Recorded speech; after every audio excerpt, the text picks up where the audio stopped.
mbokk yi di seetaan li nga xam ne mooy gis-gis waxtaanee si li nga xam ne rek mooy yóbbu dëkk bi kanam. The Constitution provides President can declare a state of emergency in two circumstances. Now I believe Gambia security is at risk for invasion. He has a right. Constitutional as it can last for 2 weeks.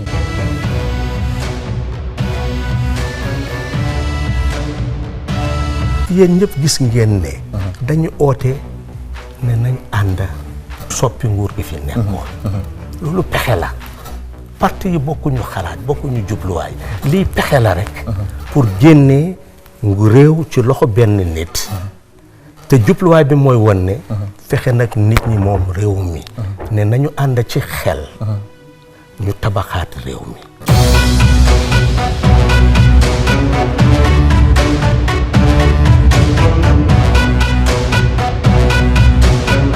Gabi, you want to be humble and everything. Why you are not an ordinary minister in this cabinet? That's true, because you are head of the UDP. You are like a father figure to most of the. This is about It's the fact. Whether mom accept or not, so the point is,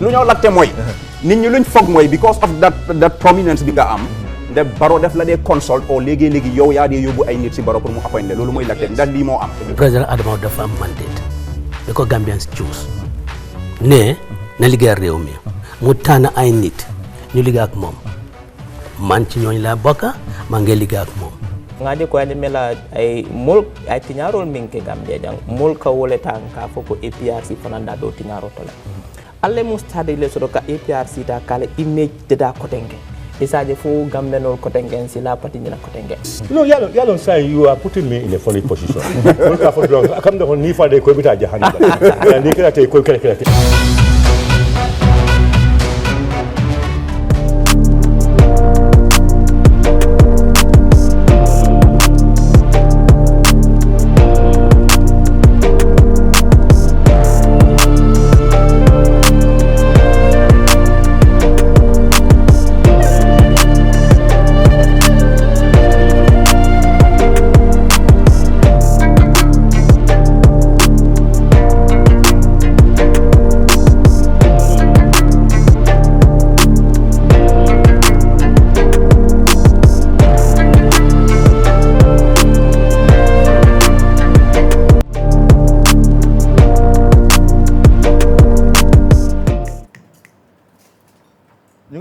ci gis-gisi tey bi tey ñu ngi ñëw indi leen topic boo xam ne dafa jiital askan wi and dañ feel ne right now government dañu war a maanaam delloo njukkal ñi nga xam ne mooy ñu liggéey ci government bi ba tax nag ñu gis ne fu mu nekk nii government workers yi ñu bëri ñu ngi go to a lot challenges yoo xam ne mooy demala ko naka lañ mën a yoree seen family te tamit duñ go through yenn yi ñu gis ne salary li nga xam ne mooy government yi Gambia dafa ndaw torop néew trop ba tax na ñu bëri ñoo xam ne dañ compétent wala dañ am skill ñu soxla leen ci government bi dañ bujjee bàyyi secteurs yi nii gars yi dem join li nga xam ne mooy organisations yi wala private sector bi loolu moo tax tey ñu ñëw pour waxtaanee loolu pour ñu xool naka la ñoo mën a gestoo li nga xam ne ñu nekk ci police yi maanaam security side bi and then of course teachers yi ak tamit nurse yi loolu moo tax tey ñu ñëw indi ki nga xam ne mooy Jibril Balde moom mooy PRO li nga xam ne mooy public health officers yi ñu ngi laa dalal Jibril bu baax ci programme bi this is the first time nga ñëw ci gis-gis bi mënuñ laa am woon yaaga naa di la topp pour nga ñëw ba den tey la yàlla def teel a waxtaani di am ñu ngi leen di wan ne rek ñu ngi fii Tamala dañu am partnership with them fii la ñoo bëgg di def show bi every Friday on Paradise TV 10 PM ak Fatu Network 7 PM dimanche gars yi dañ ko dee repeat on Paradise TV tamit li nga xam ne mooy 10 AM Lamin so nañ start with waxtaan bi ba dem balaa maa ñëw sori naa start with of course ma gan bi Jibril nañ start ndax mu nga ñu wàcc ci lu gàttal rek nu mu gën a gaawee seen association bi mooy public health officers yi lan moo tënka seen organisation bi lan ngeen dee gën a def si yan faana ngeen dee yëngatu.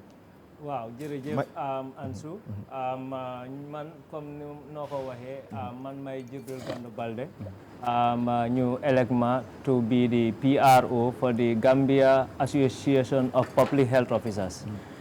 Suñu ne nag public health officers we are staff of the Ministry of Health, most of us. Some of us, we got our training from the Gambia College, then after you employ you as assistant public health officers. So it's through the ranks, they make a public health officer, then you have seniors. Some of our public health officers now, some are directors at the regional level, some are directors within the central ministry level. So da nga gis ne suñ people yi ñu ngi tasaaroo all over. Waaye soo ñëwee public health in the Gambia da nga gis ne suñ liggéey fu mu gën a soxandekoo mooy si wàllum immunisation. Képp kuy jël péngu si biir Gambia bi weda liir bu juddu la muy dem noos ba mu am 5 years public health officers yi ñoom ñoo ko dee jox that service in any health center or hospital. That's the role. These are roles of the public health officers. Ba tax na 2009 Gavi mu award ñu suñu Gavi is the Global Alliance for Vaccine internationally award the Gambia to be one of the top ranked highly vaccinated countries in the Africa. So loolu liggéey public health officer yi moo ñu ko jox. Ba pare soo seetee tamit public health ñu ngi liggéey tamit si faana bu nga xam ne ba bokk na si vaccination boobu noonu. In 2004 WHO ñu declare Gambia polio free. So meaning since 2004 ba tey 2020 the Gambia have never seen one single disease caused by polio virus. So lii yëpp bokk na si lu public health officer yi di liggéey. Soo ñëwee tamit si sanitation environment ak yooyu public health ñu ngi see liggéey. Soo ñëwee tamit wàllum like disease surveillance. When it comes to country's protection, when it comes to disease comme feebar da ngaa gis ne public health officer yi ñoom lañ jàngat ñoom lañ tàggat pour ñuy mun a bàyyi potential disease feebar yoo xam ne mun nañoo ñëw si réew mu law bu gaaw comme exemple coronavirus bi. Foog naa coronavirus bi tamit gis nga public health officer yi they are the people in the front line.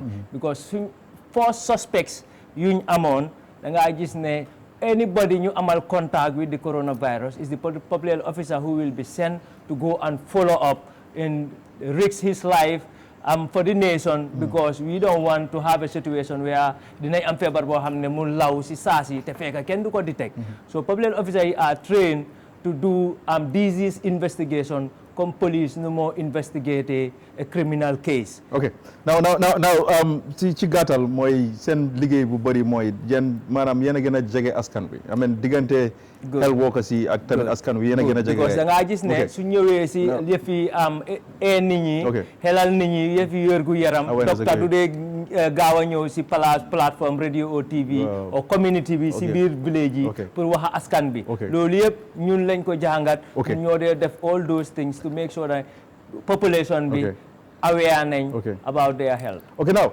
dañ day gis not long ago ñu ngi gis nurses yu bëri ñu ngi génn di strike di protest. In most cases loo leen de lu ñu dee complain lu bëri lu ñu dee jàmbat lu bëri mooy wàllum seen salary ak yooyu noonu. And I believe ne yéen tam somehow you guys are linked with guy. But then lan mooy the core problem? Is it ne government nekku di consider yéen or because of maybe seen size bi da ngeen bëri to a point boo xam ne seen budget somehow mënut a cover yéen seen needs or what exactly? And then ñu ñëw si waxtaan good waaye fu ma bëgg a waxee soo xoolee Ministry of Health setup bi or health center setup si we have cadres like nursing, we have doctors, we have public health officers, we have laboratory personnel, we have pharmacy technicians. So all these people make up the health system. So da ngaa gis ne kenn gënuta important kenn because at every given point in time, like man su ma nekkee patient ma dem lopitaan wala keneen dem lopitaan da ngaa pass through all these people. Di nga gis docteur bi wala nurse bi mu diagnose la check sa problème a yooyu waaye si through loolu daf laa yónni si lab bi. So lab personnel bi is as important as that nurse or doctor who is seeing the patient in the first time. And su demee tamit si lab bi mu ñëw garab boo ko bindal du docteur baa ko koo jox du nurse baa ko koo jox du laboratory technicien baa ko koo jox dafa dem si pharmacie technicien bi te lopitaan bu nekk loolu tam mu dee am pharmacie kooku tamit liggéeyam loolu la jànga si loolu la yaram xam-xamam maaca moom mooy jël garab bi jox ko patient bi so when it comes to like xale bu juddu tamit léegi xale bi su juddoo rek first health intervention buñ ko jox fekk amut feebar juddoo wuta dara mooy public health intervention dafa dem si public health officer bi si clinique bi kooku jox ko first life saving immunizations yu mu war a receive to protect him against tuberculosis hepatitis ak polio lii mooy first vaccine bu xale bi dee receive te xale bu juddu before 1 hour or first 24 hours yi dafa war a am these first life saving vaccines so loolu public health officer bi mooy carry on that trend ba xale bi am 5 years war nañ ko protect against 13 diseases because in the Gambia we are protecting 13 diseases through vaccination looloo tax soo bàyyee xel feebar yu bari soo laajtee sa yaay wala sa maam dina la ne ñun seen time yi jamono ñoom daf daan am feebar yoo xam ne daf dee law daf dee disturb xale yi léegi tax na xale yu bari daf daan jafe looloo tax soo bàyyee xel the elders will tell you mag yu di suñ amaan doom daf dee teg léegi 3-4 doom yoo xam ne dinañ deelu wala dinañ dee during the process of the first 5 years of the child because those days vaccinations vaccine bariwul waaye tey soo seetee suñ lopitaan yi xale bu juddu dafa receive vaccine against polio loolu na ko aar si polio mooy feebar yi lafañ loolu tax léegi pour nga gis xale bu lafañ jafe na waaye ñu am 30 years 40 years ago you still have our colleagues ñoo xam ne suñ morom lañ daloon na leen and other 13 diseases yoo xam ne soo ma may time ma pass through some of the diseases so that we know exactly what life-saving vaccines we are getting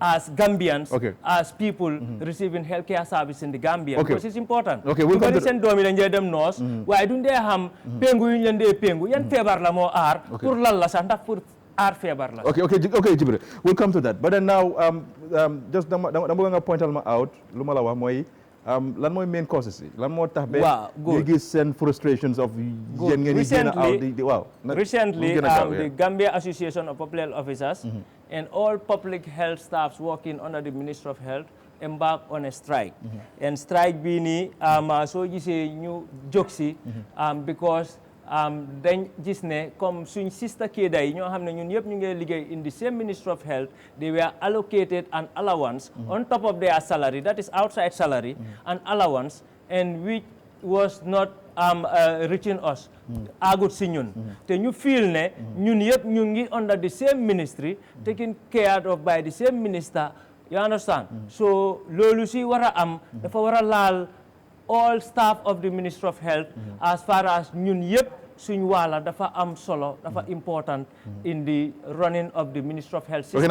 So loolu allowance boobu noonu doctors yi ñoo ko receive ak nurses yi so public health officers yi since 2021 ñu ngi koo toppa di ko toppa pour make sure ne ñun tamit ñu boole ñu ci allowance boobu noonu because we are all serving the same su nekkee risque la nurse bi di jël wala docteur bi pour gis patient ñun su nit dee mu am 3 days mu dispose mu bugg a tasaaroo public health officer la ñoo oo foofu du nurse du doctor and you will go and take the risk to make sure that you investigate that death because those are sometimes dee yoo xam ne is xam nga kenn du dee xam xëy na nit ki dee si néegam because nit su dee sa mbokk yëg ko dañ laa toppatoo nice waaye léegi-léegi nga gis cases yoo xam ne nit dafa dee ba 3 days ba xet moo dee tax neighborhood bi xam ne nit dafa dee fii in that case public health officer mooy ñëw risk life am to make sure that he found out the circumstances surrounding that death te léegi-léegi dañoo o police o fire service yaa understand te ñooñu yëpp dañoo ñëw ñu ne health officer su dugut establish something ñoom duñ mun a jël rek duga bi ko xamuñ dafa feebar bi mun naa waale wala dafa reye dafa law now so these are some of the things that we can also take as risks as far as we are working in the Ministry of Health.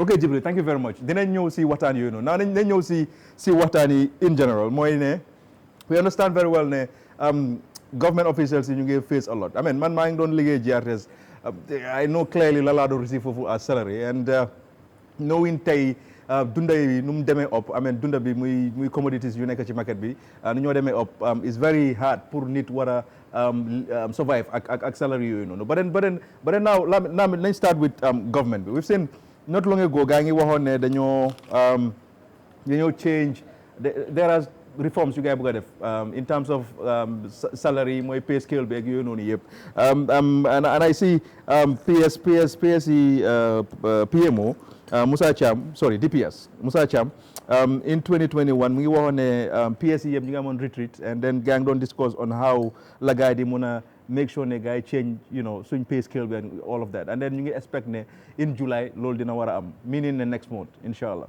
but then sa opinion first I mean do you see this happening because in most cases dañ day gis government dañ day am nice agreements proposals reforms and writings ak yooyu noonu yëpp but then pour implement ko daf day nekk problème or even mun na am mu am yenn yoo xam ne problems yoo xam ne dafa feeñu to a point pour war a koo implement mu war a dem fu mu war a dem dafa aga sorry dafa nekk problème but then do you see lii muy happen in July next month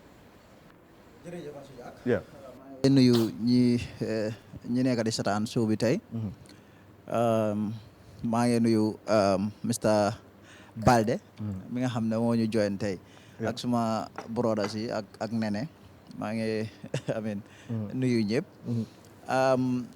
li nga ma laajte ni mooy government bi dañ waxee ne dañoo yokka civil wala public servants yi seen salary mooy nit ñi li ñuy fayeeku ñu war koo yokka te li ñu wax mooy July xam naa ne amen lii nekk na loo xam ne nit ñi yaaga nañ koo séntu di it of nit ñi seen salary yokku because jamono neexut ñun ci jamono bu métti nit ñi seen duna bi gis nañ liñ nekk di face ci wool bi yëpp du Gambia kese so amen soo xoolee Gambia li nga wax digga la ñi nga xam ne ñoo nekk di liggéey ci nguur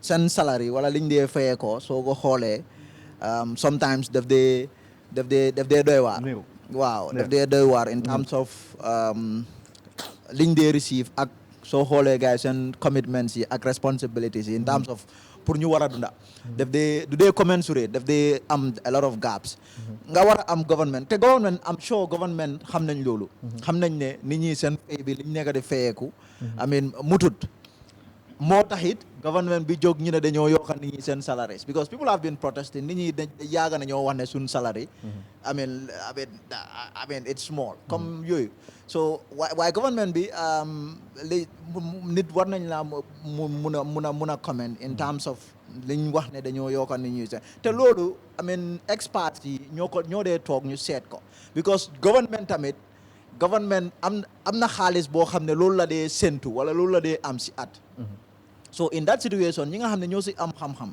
experts yi ñoo dee toog ñu seet loolu yëpp ne ok lii lañ war a am si at lii nii suñ ko am si at ndax mun nañ ci yokka lii ak lile in terms of spending so moo taxit buñ ko xoolee ñu ne ok loolu mun na faa xëj in terms of nit ñi ñu yokka seen fay bi ñu yokka seen salary bi so moo taxit gars yi isil lii nii ne dañoo fay nit ñi li ñooy am dinañ ko yokka in July te man I see it happening xam naa ne comme events can always come am na lu bëri mun naa ñëw mu yaaxa li nga xam ne government bi jàpp na ko ba pare mooy nit ñi seen salary wala seen fay bi ñu yokka ko but liñ gis mooy crisis bëri na ci àdduna bi mooy problème bëri na ci àdduna bi te loolu mu ngi put a lot of pressure government si ñu ngi soona ñu ngi struggle in terms of how to deal with all those pressures liñ gis ci àdduna bi in terms of government and all the issues ñu ngi gis nañ fuel bi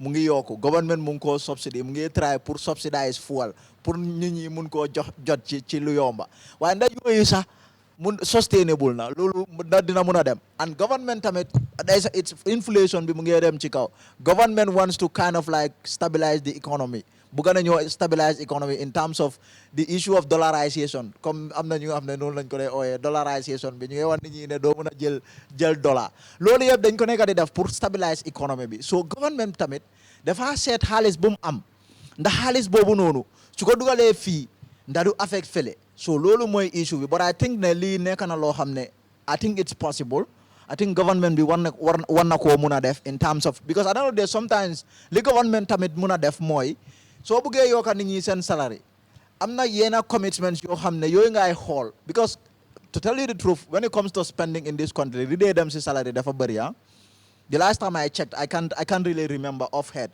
Why the bari in terms of government, lumo jël su college tax bi, ak government bi, mu plug holes in terms of deficit bi, lim de fay nit ñi dafa bari torop. Now government bi mu ngi wax ne dañ bëgg a fayaat moo mooy nit ñi dañ leen war a bëgg a fayaat moo xaalis te loolu soo ko defee that means sa yeena commitments yooyu nga war a bàyyi wala nga wàññi ko su fekkee xëj na da ngaa tukki a lot because all of those things they cost money xëj na loolu ngay wàññi then xaalis bu ngay save ci loolu ngay jël nga dem mutali sa beneen budget bi mooy sa budget bi on for example salary nga dem mutali ko so nekk na loo xam ne I think it is timing bi I think the timing is right it is coming at a time boo xam ne nit ñi ñu ngi soona nit ñi ñu ngi struggle in terms of seen dunda bi so government bi su demee ba yëg loolu mu gis ne ok look dañu war a jàppale nit ñi civil servants yi because responsibilities yi bëri nañ nit ñi they all have their families and they need to take care of their families and I think te loolu I think at some point it can also go a long way I mean I know a lot of people am na ñoo xam ne tamit maybe duñ gëm loolu dañoo ne ku corrupt la waaye corruption bi soo gisee mu bëri ci dëkk bi tamit ñaaka bi man I think ne ñaaka bi contribute because nit koo xam ne moom 200 la wala lekka ci weer kooku nga jox ko $50 kooku da nga ko tooñ kooku su demee mu def leneen kooku I mean I know this is not something boo xam ne loolu doo ko jël nga ne excuse la waxuma benn public servant wala civil servant toog fële mu ne ok man suma salary dafa soo damaa dugga si corruption because dama am pour waaw mu survive loolu is wrong kenn waru see dugga but government bi I think timing bi is right and I think they should always dañ ko dee am not today yàgg na but do you think ne let's say suñu yokkee salary bi come July ndax dinañ mën a sustain lii mu continue for the next 10 years. xam nga there are different ways for government to raise money to pour ñu fund seen projects yi ak seen expenditure bi li ñu war a spend so okay government su amee there is what is called I mean supplementary appropriation bill yooyu yëpp daf dee am so what the government can do is government su demee ba run out of money and then deficit bi mu gën a yokku li mooy def rek mooy mu create ay avenues mu create ay yoon yoo xam ne dina si amee xaalis ñun fii lu ñu xam mooy most of the time government bi dafa lebal debt mooy issue bi dañoo dem ñu borrow and we have seen borrowing bi in terms of domestic borrowing bi dem na ci kaw government bi dafa dem si banques yi mu jël xaalis yow soo fa demee yóbbee sa xaalis bi nga denca government bi soxla na xaalis dafa dem si banques yi mu jël xaalis bi mu fund project saami so I think comme yes deficit bi moom all the time dafa nekk and then the government because it's a country boo xam ne amuñ benn productive sector boo xam ne di nga wax ne lii government moo ko moom dëkk baa ko moom state baa ko moom government bi war na ci mun a amee lu bëri loolu ñun Gambia fii amuñ ko liñ xam am mooy nit ñi dañoo fay tax that is and te loolu du dee doy in terms of government. Okay Lamin Dudu ndax gis nga let's say July gars yi di implement li di dalal suñ gan tey Jibril Gando Balde di am mbégte ak kontaante ne bokk na ci programme bi tey man suma gis-gis ci mbir mi gëm naa ne war naa mun a nekk waaye foog moo am ay mbir yoo xam ne dañ ko war a xool benn man dama gëm ne soo waxee développement yokkute bi nit ki daf ci war a gis boppam parce que yokkute su fekkee ne nit ki mu ngi am jafe-jafe surtout basic necessities loo xam ne bés bu nekk loolu la war a dundee loolu su jafee mu liggéey ba weer dee te liñ koo jox li moo feeku munuta sootal mbir yooyu kon lana tax nit ki di liggéey waaye ndax kooku tam am na yokkute foofu dañ ko war a xool so ci mbir mi ñaari fànn la li xew ci àddina bi ñëpp la laal li ma dee wax rek problème du ñàkk waaye su amee naka lañ ko saafarale loolu dafa am solo torop dama gëm ne comme nguur government ci boppam war naa gestuwaat li nga xam ne mooy suñ natural resources ñoom seen boppa ñu teg ci seen loxo ñu doxal ko parce que loolu koom-koom la li moo isi si réew daf laa mën a jox yokkute waaye ni moo doxee ci réew mi fii waxuma ne government nekkul du ko contrôle but not totally fa mel ni am na ñu néew ñuñ ko bàyyee li ëpp ci wàlla bi yëpp ci ñooñu la moo dem seen njëriñ moo ci nekk waaye ñaata la ci nit ñi di mun a am parce que liggéeyal nguur soo xoolee Lamin mu ngi wax ne liñ dee fay salary dafa bari du mën a ñàkk parce que ñaata nit ñoo mën a demal seen boppa fii dependence bi dafa xaay ku nekk foog rek nga liggéey loolu ñaata ñoo am seen business yi bopp wala di defal seen boppa te wéeruwuñ ci nguur soo ko xoolee xoolee ñu bari am liggéey ci nguur lañ ko gën a yaakaare fi ma waxee mooy na ministre yi tam xoolaat seen boppa exemple mooy soo ñëwee ci wàllu factory ban factory lañ fi am nguur dafa war a dugal loxoom ci loolu parce que loolu dafa yokk sa koom-koom te dina dooleel sa économie lu bari waaye soo bëggee wéeru rek ne nañ jël xaalis fii ñu fay salari waaye fu ñoo mën a amee moo tax maa ngi joxoñ ci li nga xam ne mooy wàllu am suñ natural resources war nañ koo jëlal suñ boppa war nañ koo doxalal suñ boppa njëriñ bu ci nekk suy dem ci keesi nguur bi te da ngaa gis ne lii la ñoo mën a delloowaat ci nit ñi mu nekk yokkute si seen dunda liñ war a am bés bu nekk di basic necessity yooyu ñu war koo am waaye ci beneen boor ci wàllu économie topp rek yokka te amuloo li nga lal lu ñëw sustainability léegi li nga yokka yow xam nga li fa nekkoon ñaata nga doon fay ndax doyoon na ñoom ñooñu mun a wax loolu li nga yokka luy tegu ci loolu fan nga koo jëlee ak lu ñëw sustainability mooy luy sax la doo ko mun a yokka ne in July nga dem gis ne munta dem na nga ne da nga koo wàññiwaat loolu tam daf dee jur problème bu mag régulateur tam dafa xaw a manqué mooy mbir yi nga seet ni moo doxee nga am ci yoon boo ko teg boo xam ne ki ko moom dina ci am njëriñ waaye ñii jëriñu tam duñ ci loolu lu bari lu mel ni luwaas tey ñeneen ñi li ñoo liggéey sa weer bu dee mënut a fay luwaas soo soxloon luwaas tey ñu ne la juróom benn weer ngay fay wala at yow sa salari ñaata la foo ko jëlee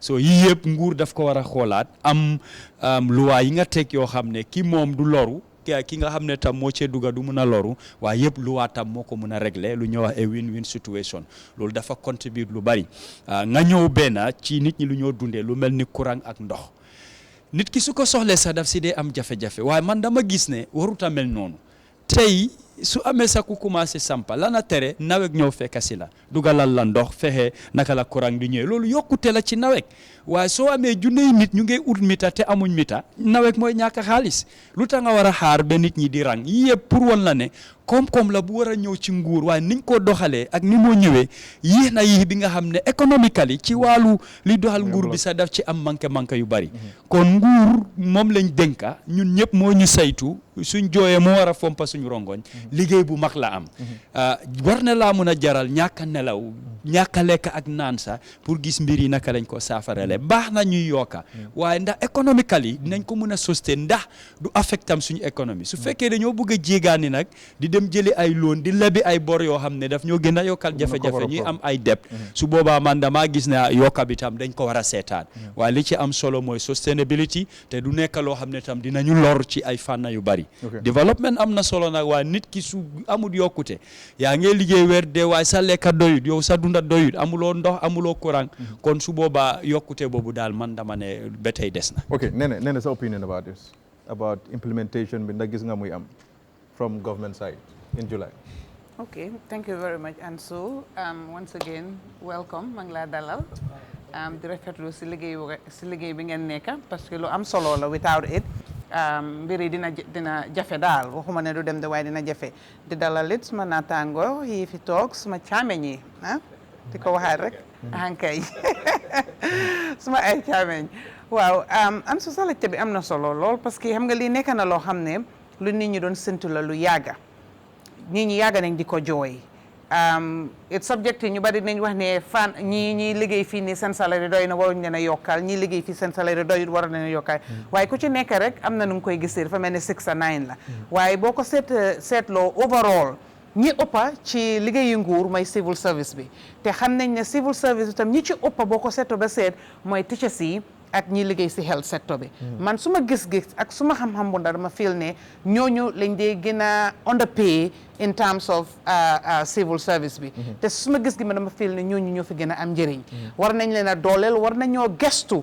seen koom-koom ñu yokkal leen parce que without ñoom dëkk bi dina jëm kanamam dina yéex o du dem jëm kanam so ñooñu lañ war a gën a seetlu ñu seet naka lañ leen di dooleele naka la ñuy yokkee seen am bi soo ko solo ndax dina am ndax du am ma dama feel ne am na fu ñu war a commencé ak fan lañ war a commencé mooy civil service reform bi because gisoon nañ fi nguur bi buñ jëlee over wax nañ fi ne a lot of ghost salaries xam nga a lot of salaries boo xam ne ñu ngi ko doon fay ak yooyu noonu GRTS rek yow liggéey nga foofu noonu you know I had a conversation with Ibrahima Silla once mu ne ma it was dafa surprise ne there's so many people ñoo xam ne they were on the payroll and you didn't even know what their job descriptions were or what they were hired to do in foofu noonu basically in the hundreds not tens or few in the hundreds they're on the payroll but you don't know what value they were adding to the institution and he had to take the bold step to let go of most of them and obviously xam nga façon yooyu daf they cause a lot of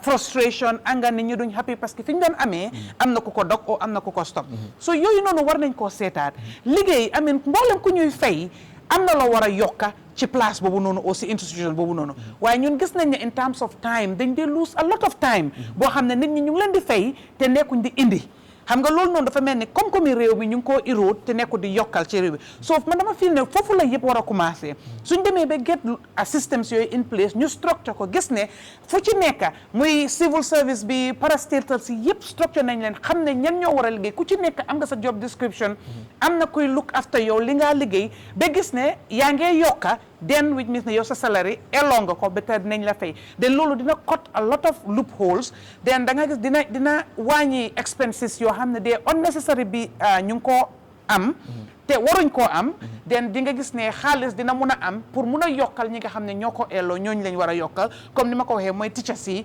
ak nurses yi doctors yi si health sector bi daal ñaar yooyu pour man important na naka security service bi tamit ñoom it ndeysaan liggéey naa banque da ngaa gis policeman boo xam ne 2 years month upon month mu ngi live on overdraft salaire buy dugg si dafa fekk already jël na overdraft boobu ne yow sa salaire xëj na mu ngi nekk $1,900 because then dama daan gis ñu police especially recruits yi $1,900 jël nga overdraft or $1,500 right at the max and then banque bi mu ngi la war a charge interest boo xam ne maybe at the end of the day by the time nga ko fay about $250 $290 ay yooyu noonu xam nga ba pare overdraft bi biñ la koo jox dafa am one off charge boo upfront charge booy war a fay so by the time sa salaire bi ñëw banque bi lekk na ko yëpp yaa ngi négative boobu noonu tam da nga war a fay overdraft on that negative no matter how small it is xam nga so da ngay gis ne loolu suy accumulate imagine 1 year yow doo musa naka black or blue yow sa account daa ngi red throughout xam nga it's like I mean banks yi tamit is a risk because those small loans yooyu noonu risk bu mag la attach so moo tax nga interest rate dafa high so da ngay gis ne suñ mënta dooleel ñooñu civil service bi I mean not civil service all of them police yi security sector bi nurses yi teachers yi ñu dooleel leen ba nga xam ne at least lu tuuti lu ñuy am ñu ngi cee mun a tedda ñu ngi cee mun a dunda ñu ngi cee mun a live xam nga then which means ne economy bi affaire dafa mel ni cycle rek la dama ko ñëw waaye du mus a génn so foofu lañ war a starté yokkal la te loolu mënu laa dundal mënu laa fayal rent mënu laa fayal sa paas dama ko ñëw fi nga dikka gis naa ñu jógee Sifo di ñëw liggéey si Banjul every day sa doom yaa ngi war a dem school yaa ngi war a lekk fay rent si liñ laa fay so loolu suñ ko seetatee ba pare xam nga increment bi dafa war a commensurate with living standards yi ak nit ki because dañu war a xool rent ñaata la xool saaku maalo ñaata la dund gi ñaata la den ñu xool naka la ñuy mun a teeloolee loolu pour mu mun a commensurate ak salaire nit ki bi nga xam ne buñ la fayee loolu yëpp dañ ko ci mun a def waxuma la nag travel money parce que travel ay vocation loolu choice la soo ko amee nga def ko waaye basic needs yi at least boo liggéeyee weer dañ la war a fay loo xam ne war na laa mun a koobal sa basic needs yi loolu suñ ko muntee def daal foog naa ne den dimbale wuñ kenn affaire bi dafaa nekk di continuer rek nee na yow loo doon wax den dafa mel ni yow yaa ngi suggest I'm just asking I'm not sure that loolu nga nekk di suggest but then you didn't listen to me da nga nekk di suggest ne reforms yu am si in terms of salary ak yooyu noonu ndax loolu noonu dañ war a just pay attention on health side bi ak tamit security sector bi but not government officials in general. No, that's not what I said. I am saying li ma wax mooy ne it's being over ambitious ne dañoo yokk salaire te change the situation understand nga man pour man make it sense man li may wax mooy let them do the reforms first then suñ defee reform bi dinañ mun a save a lot of money then they will have dinañ xam exactly kan lañ war a fay ak ñaata lañ ko war a fay def tamit naka lañ ko xatee position audit or whatever parce que fii xam nga yi fi yaama neex bi ku ma bu am ndey ku ma bu amul ndey dafa bari si civil service bi am na ñoo xam ne am nañ degree si am nañ expertise bi am nañ experience bi waaye nekkuñ di leen fay liñ elloo parce que amuñ the connections waaye am na ñoo xam ne amuñ ko waaye because of connections yi ak naka lañ duggee ci liggéey boobu ñu ngi leen di fay loo xam ne eellowuñ ko so loolu yëpp naka lañ ko mën a saafarale mooy def that audit pour xam ku nekk fan nga toll sa scale sa level fay la li nga eelloo den ñi nga xam ne mooy security service bi teachers yi ak nurses yi ñooñu moom waa déedéet lu ma dee bëgg health workers waaw health sector bi I agree health sector laa bëgg a wax health sector ok déedéet health sector bi ñooñu noonu ñetti fànn yi ma lim nii ñooñu man dama feel ne ak nu mu mën a mel ak nu mu mën a mel ñooñu deserve nañ pour ñu yokkale ñu gestu seen biir parce que soxla nañ parce que ñooñu ñu am njëriñ leen ci réew mi ok Basamba sa opinion about this. Asalaamaaleykum maa ngi nuyu Mr Balde suma doom la Paul la maa ngi nuyu suma broda Lamine Ndiaye suñ américain bi nee na suma broda Dudu waaw moo tax ma ne ñu indil ko ndox bu tàng su fi yàggee tuuti duñ ko nuyuwaatee américain bi waaw lii mooy di third week xam nga 3 weeks la so after 1 month rek pare nañ ci waaw maa ngi nuyu suñ seetaankat yi tamit ñu leen jaajëfal ñoom ñu ngi all the time ñu ngi toppa Giss Giss tey ñu ngi cee commenté ñoom ñu ngi wax njëriñi programme bi Ansu dëkk bi lu fi xew mooy indiscipline dëkk bi is an indisciplined country Gambia so when we talk about salary increment, it's just one of the problems we have in the public sector, in the civil service. Why are we also forgetting the private sector? Looking at the government, but people also get to understand that the government salary dafa ndaw, basic salary ndaw, but allowance bari ñu fa, interest bari ñu fa. Am na ñoo xam ne ñu government musu ñoo jënd essence. They are on the top, but they will never recognize ñu nekk ci suuf pour ñu ne ñu understand ne ñoom tam ñu ngi go through something ñu jàppale leen as long as they are up ñu ngi enjoy pour ñu augment those people. I'm sure the government acted in good faith and they must have studied salary increment by 50%, study nañ repercussions yi ak xam nañ lan what it takes because government doo jóg rek nga da ngaa increase salary amuloo plans amut fen loolu it's not like da ngaa jóg nga ne tey nga kontaan nga ne da ngaa yokk dépense non sa kër non dafa lii yaa ngi yóbbu réew te xam nga ne soo ko yokkee doo ko mën a wàññiwaat it takes a process pour nga da nga doo yokka nga wàññiwaat possible ñëpp dañoo dem so they want to make the civil service an attractive job being a civil servant and that's why they did that in good faith and then they said it would take effect on a certain time. Probably when they started working on this thing it took time. They work on the feasibility study until today and they said it will start in July. So let's see what happened in July. Nevertheless, looking at what is happening now, in other countries, what you do, you have to, the government has been doing that, but the government, the communication be more problem in this government. They don't communicate what they are doing for the people. Gambians you buy hamuñ fuel, then government be then subsidize yagana. In Senegal, fuel is more expensive in Senegal than Gambia. Why? Because government be more ko wañi pour Gambia ñu mën ko afford. Ñu hamuñ ko. So they may see poor bi hamuñ ne leka, lo xamne diwla, onions, malo, yep government bi daf ko subsidize. So now control bi fan la ñu dé jaay ci biti. Who is controlling those people? Which are the government agencies ñu xam ne dañu war a control price. yaa ngi wax ne minimum salary in every country government dafa am policy boo xam ne doo mën a fay nit less than this amount but the government ñoo ko war a start te ñoo ko war a implement tey too demee si restaurant yi tey nga dem si communication companies yu fi nekka private companies yu fi nekka they do whatever they want there is no control there is no come to the hotel you see that they are paying people $1,500 $2,000 num bon in the government to the police na we know num bon duñ la fay lolu dina oppa lolu tuti but amna yo xamne fi dañu liggéey as cleaners as receptionists in hotels in the hospitality industry they pay them peanuts. Why are we not talking about them? They make one part. They are also places that people go. The government cannot employ everybody, but the government needs to control those places. They need to put up a minimum salary for everybody. We're only talking about civil servant. How many percent of our workers, Gambian population, civil service? It's about maybe 15 or 12 to 15%. Around that, I'm not sure. Yeah, but no, you look at the agriculture. The biggest employer is the agriculture sector. About almost 48 to 50% are employed in the agriculture sector. But look at our agriculture. But Lord is not directly government, right? I mean, directly and indirectly. Okay. Yes, Okay. yes, Okay. yeah, Okay. yes. Okay. It's you know, it's yes. Okay. Yeah, Purmulera. Okay, okay. Yeah, involved in the Okay. government, of Yeah, course. yeah. But then, but the problem is that it's not well developed. So it's not well developed. Most of the people in agriculture are they are subsistence farmers, right? They go different the government be more from them. So they are directly involved with the government. But how do you improve that sector, which is the biggest employer? The service sector, good. More other sectors, the bank, you have the government companies like Gamcel, Social Security. Those are also different from the government. Those are not directly the government. Understand? So lulu dafa bokk si loo xam ne government bi mun moo war a set policy yoo xam ne they will work under those directives. So léegi look at the agriculture. What do we do to develop the agriculture? You don't directly need to increase the salary. What they are doing it, they are subsidized, then you get subsidized the fertilizer, but it's not enough. You go beyond that. Help them with tools, help them with machines, with tractors to improve the agriculture sector. I'm not certain things you have to import. Onions, import. We have Gambia. I'm not God is going to punish Gambians. I'm from Egypt. Egypt, dig 100, 200 meters, do just no. Okay. Gambia, them 20 meters, not just no. What are we doing with that? So what do we need to do?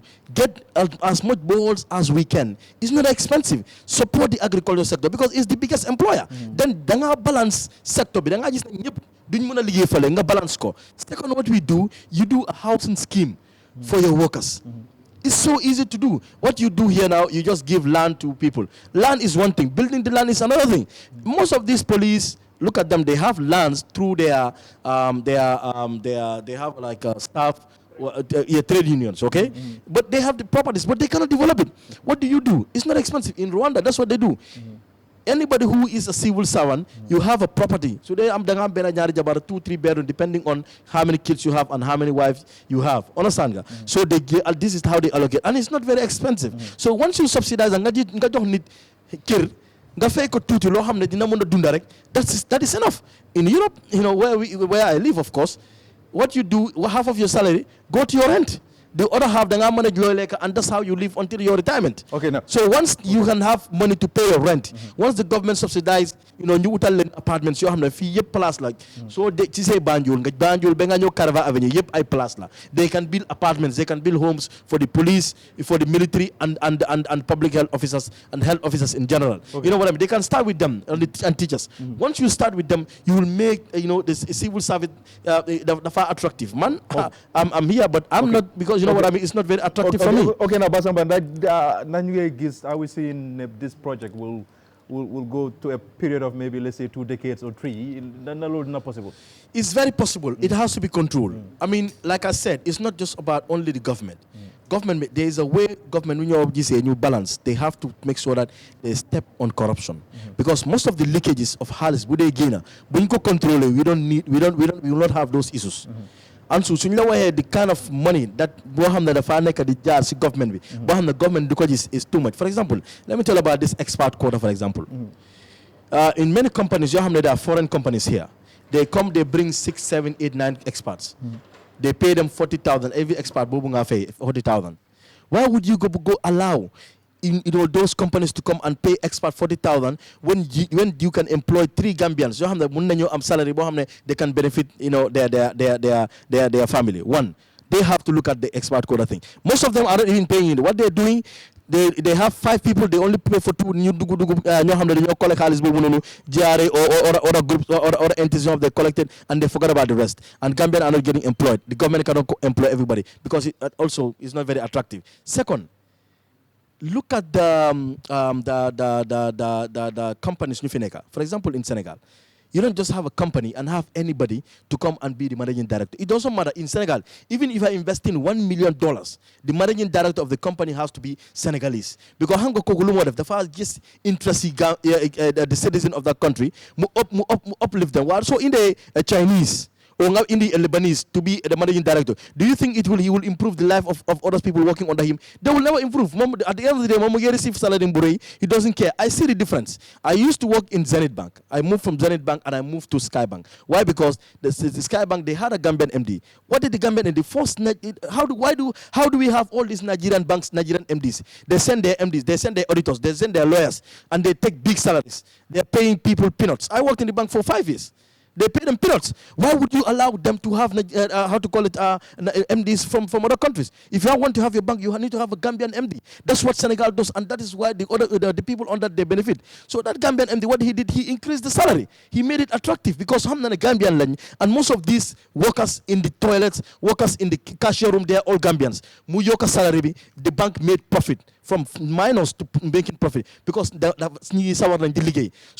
government they have to look at that. Another illicate way. All of these, most of these embassies that are here, or most of these companies here, when you go, you want to pay something. For example, let me give an example. Turkish embassy. So they may pay a visa fee. They say you have to pay in dollars. Is it a dollar country? So you see them people going to Senegambia changing in dollars. Why do we have to take dollars? Why would they allow them to take dollars? If you go to Senegal, all the embassies pay in CFA because lolo tam dafa balance mu jox na xam nga dollar bi do because lolo mota dollar bi discuss. So people that are working in this industry, they need to advise the government right. You know what I mean? So now people have to, it's like Turkish embassy, you have to pay $250. Then I just said, change, everybody's looking for dollars. Dollars is scarce and people keep it. And then all of those, they stop the kabi. Dama Malik's opinion, and then I think it's important, because we know GT Bank, your points in them, GT Bank, then gives, in most cases, send staff, then they gain. And I have some couple of friends who are having for the league. So me always send salaries with struggle, see energy, and then even time be. Then they pour neka for suba tel and all of that. I think law is very important for government be really pay attention on that because then you just focus on government. But I think Lee is important for government, even central bank, you hold how best then you want to intervene on the side of GT Bank, for you want to make sure you regulate things. But then Daba Malik's opinion about this. Ansu, suma fellow panelists yi maa ngi welcome tam suñu guest Mr Balde maa ngi nuyu tam ñu nga xam ne dañ dee bàyyi seen time toog di seetaan gis-gis xam nga the sad thing is like Gambia is more of like free market economy lañ am so man dama believe ne in a free market system you don't control price market bi si boo mooy decide lan lu nekk lan la moo jar based on the demand and supply scale.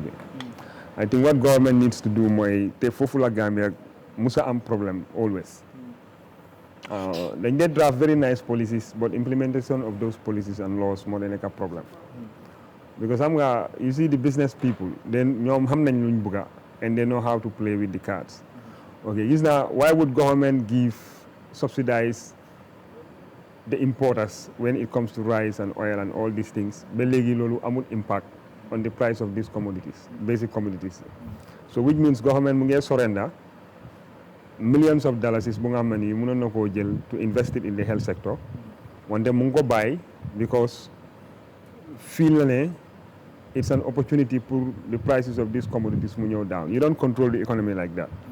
Because economy bi du doomi aadama boo xam ne da nga koo téye nga ne ko toogal fii mu toog fii taxawal fii mu taxaw fii non so what these business people will do is even the layman in the business community koo xam ne sa demul school xam na ne when demand is high and supply is low price will always increase because su nekkee ne nit yi ñëpp ñu ngi daw pour uti mburu the producers of mburu instead of producing 1 million loaves of bread they will produce 50 loaves of bread.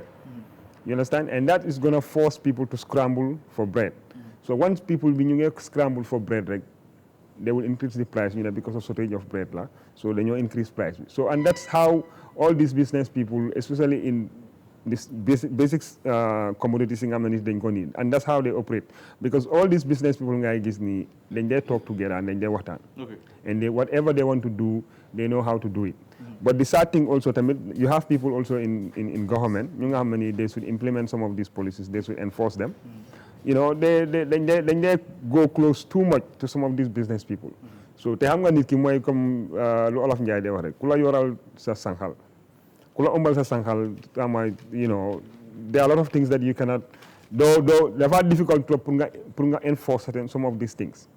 Okay, man li ma gom mooy Gambia first and foremost lu ñu war a njëkk a def mooy to have a minimum salary scale, because foog ñu implement loolu noonu pour control the continuous abuse and disregard for Gambian workers.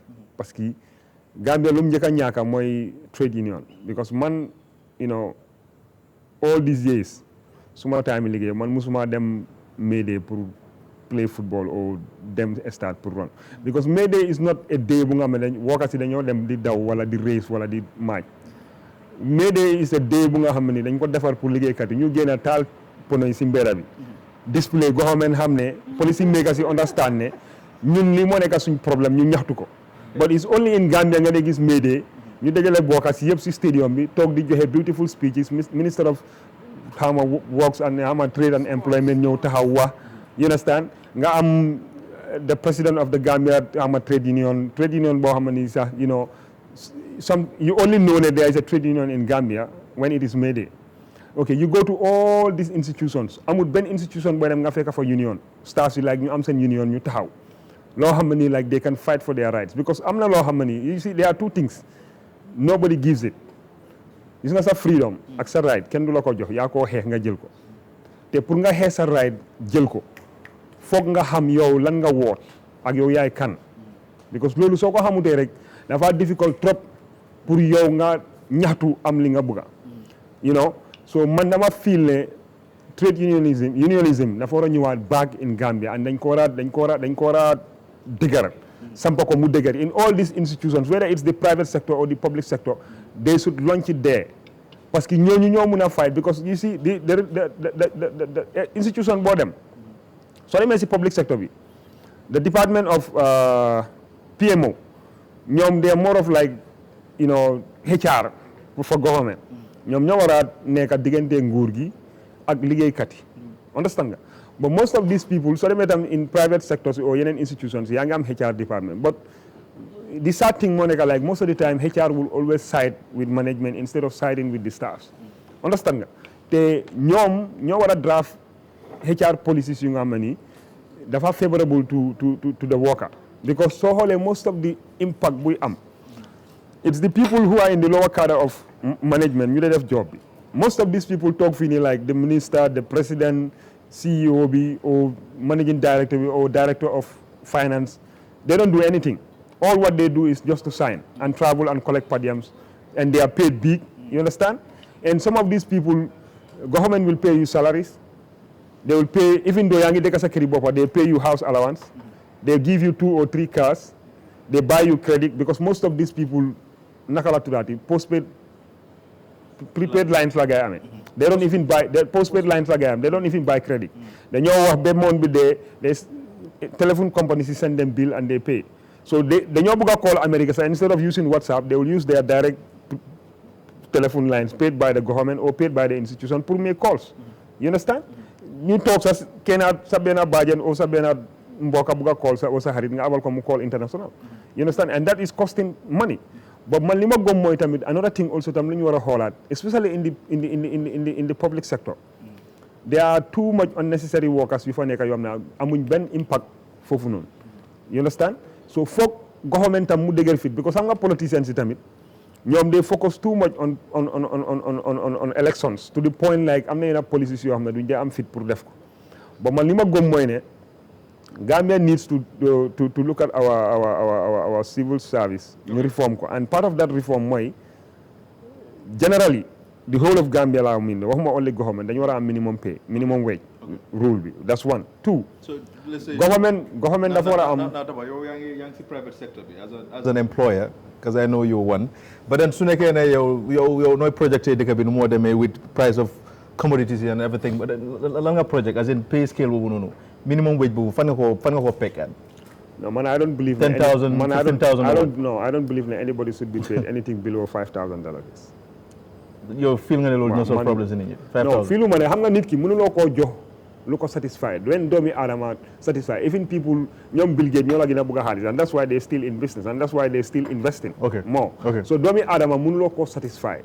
Wante ku nekk xam na tey ne am na lu ngaa jox nit ki dina xam ne ok kii at least lii mun na maa yóbbu benn level but the sad thing moo nekk in Gambia is like you pay people I'm telling you most Gambians seen salary is done ñu nga xam ne nii like comme jeexu nañ ba jeexu after a week they are broke ñu nga xam ne nag jeexuwuñ ñooñu before even the salary comes seen ñu ngi minus because jël nañ bor ba nga xam ne nii salary bi su ñëwee sax dañoo dugal salary bi si bor bi du tax bor bi mu jeex and some of these people that's how they constantly live through all their lives and that's why when people talk about corruption daf day difficult pour nga doo mën a use loolu pour nga justify corruption but these are one of the reasons why corruption mu ngi bari in the public sector parce que ñun ñëpp we are all human beings tey ku nekk doomu aadama mu nekk dafa am pride we all have families doo mun a xëy suba nga bàyyi sa kër bàyyi loo fa dépense and you expect that person su demee si workplace we would be productive non mënut a possible so pour man dama gëm ne government dafa war a draft benn policy boobu ne dafa cut across it doesn't matter ban sector nga nekk whether ministry of finance nga nekk because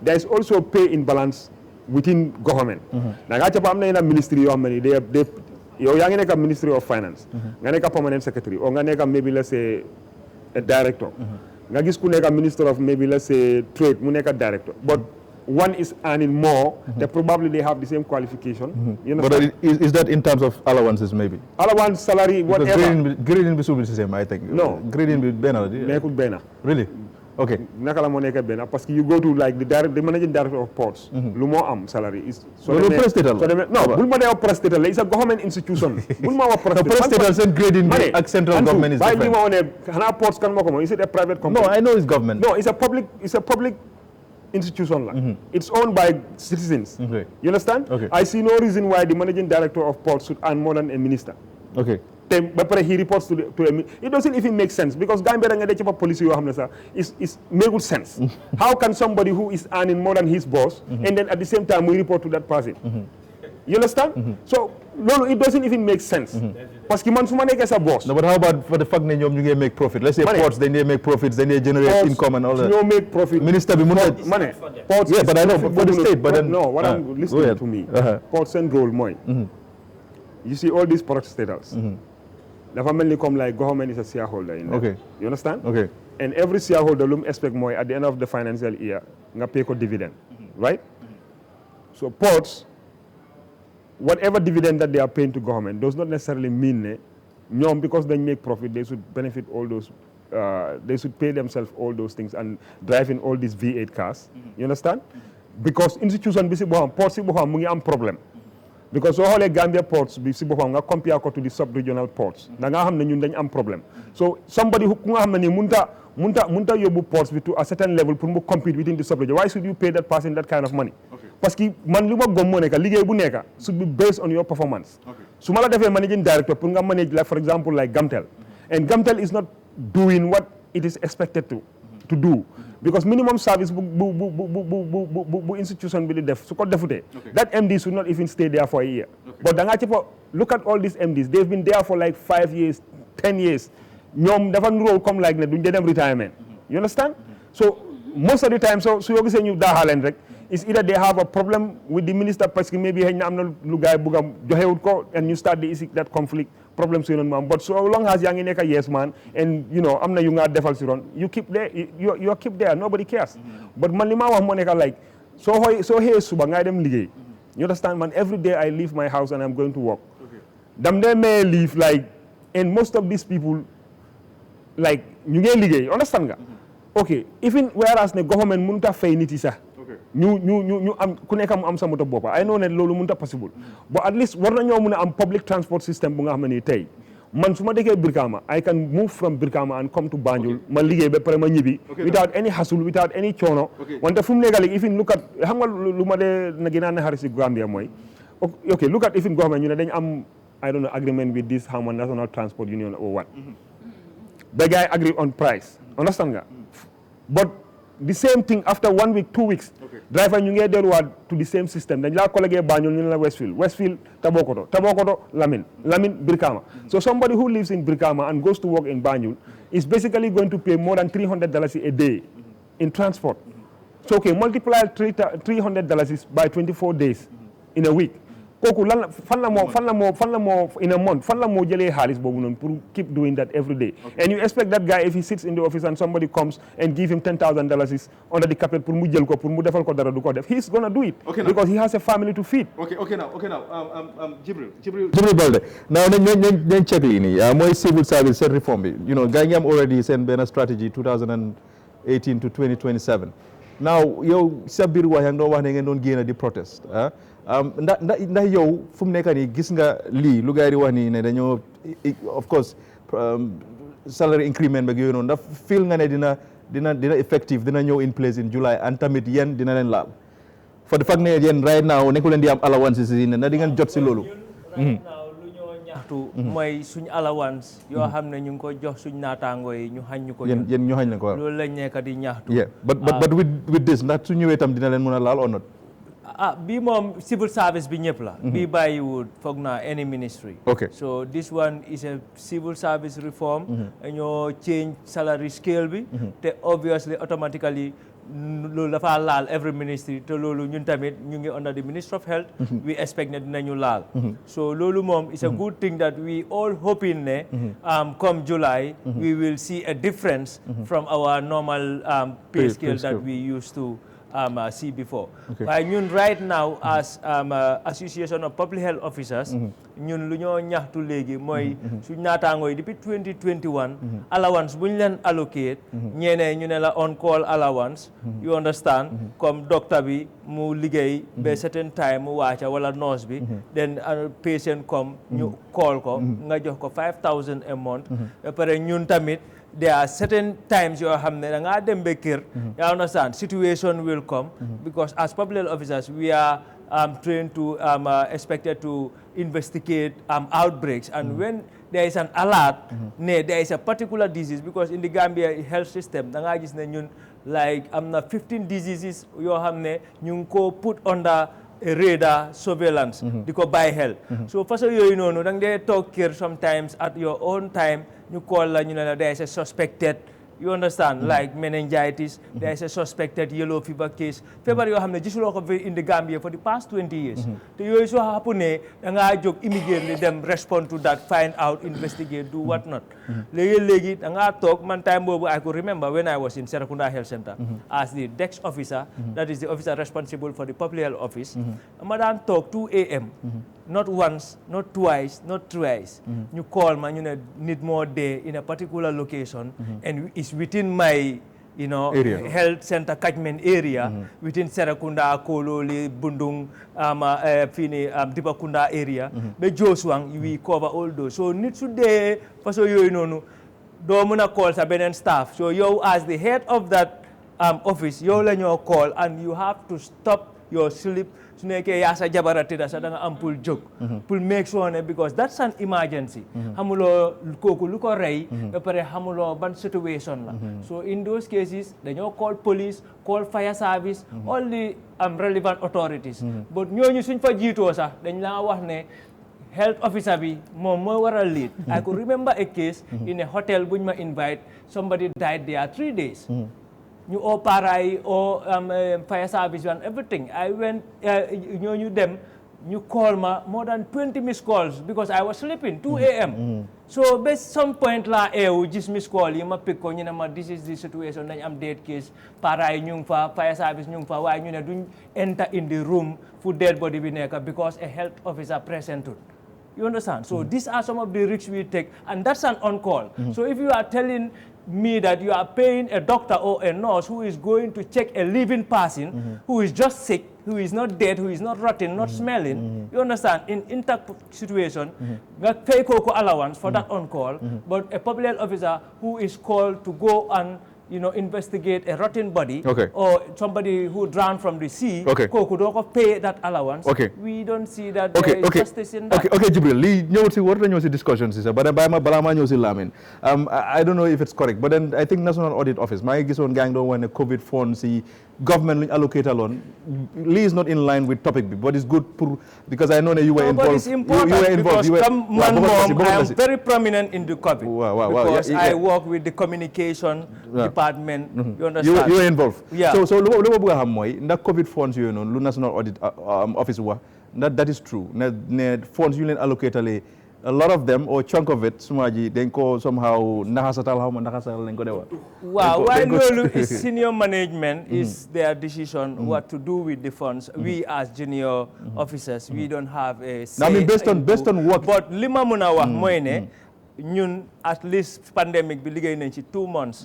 But as most of me and my colleagues, only $15,000 loolu rek laa receive for that 2-year service lu ma def, you know, in the COVID period during $15,000 2 years. And you remember nga dama daan round TV stations, sometimes 5 programs dama ko dee am on TV stations. Suma colleagues dañ dee nekk ci border yi di fanaan foofu noonu. You understand? Jibril, Lee is very important. I mean, 15,000 within the period of 2 years. Yes, and that was the first 3 months or 4 months of the COVID. After that, there was no allowance given to anybody who was working in the response. You understand? From the COVID funds. So other units, you don't face some certain struggles? All because we have like frontline workers, we call them. You have different sectors. Okay. Because you have the rapid response team, you have the risk communication and community engagement team, you have the coordinating bodies, you understand? You have the contact tracers. ñoo xam ne suñ ne am na ku jógee Europe escape na nii kooku mooy risk life am dem follow kooku noonu si kiram seet na actually xam nga is infected or not, and if he's not, mu yóbbu ko quarantine. So we did all those things. Okay, Jibril. We'll come back. When it comes to the allowance, to be honest with you, this is what we receive. And after that, still now we are doing the work, but Halis Bobu Mom, definitely. Okay. Europe 2 weeks ñu ngi noos ñu ngi añ foofu si hotel bi ñu ngi faa lekk 2 weeks time COVID, Gambia was a hotel destination. You go in hotel, take the funds and give it to your friends in the hotel industry. They are millionaires today. Okay. Now, Basam, we'll come to that. Now, Lamin. Now, so opinion about the fact, I think we've seen CA during presidential election, and some couple of people you have done campaign on housing project and all of that. And I think this is very important. Normally, there are certain government officials you have am nañ xaalis bi or maybe ñu jox leen loan pour ñu jënd land but duñ ko mën a build. Now, what is your opinion about government bi nu ñoo mën a come up with housing project pour ñu mën a cater not only ñu nekk si health sector bi but let's say ñëpp ñoo xam ne ñu ngi liggéey ci government ak parastatal sites even if possible. Don't forget that we are talking about cost of living. Yeah, but you can also come up. Yeah, this is important, very important, because rental right now in Nyanga struggle. Cost of living. Of course. It affects the cost of living. Of course, it does. No, but what is the main problem? It's the main cost of living. Loas be. Okay, Lamin. So opinion. Loas be ak yoyu. So ni xam nañ ne mom housing problem la. But how do you think, like government, how can they go about this thing? So, for government be go about it, government has done a lot since the First Republic. A lot about housing since the First Republic. All the estates. What I'm saying is, in terms of government officials, in terms of civil servants, what I'm saying is so holy because civil servants is so holy. Then are categorized. You have those who work in the security, for example.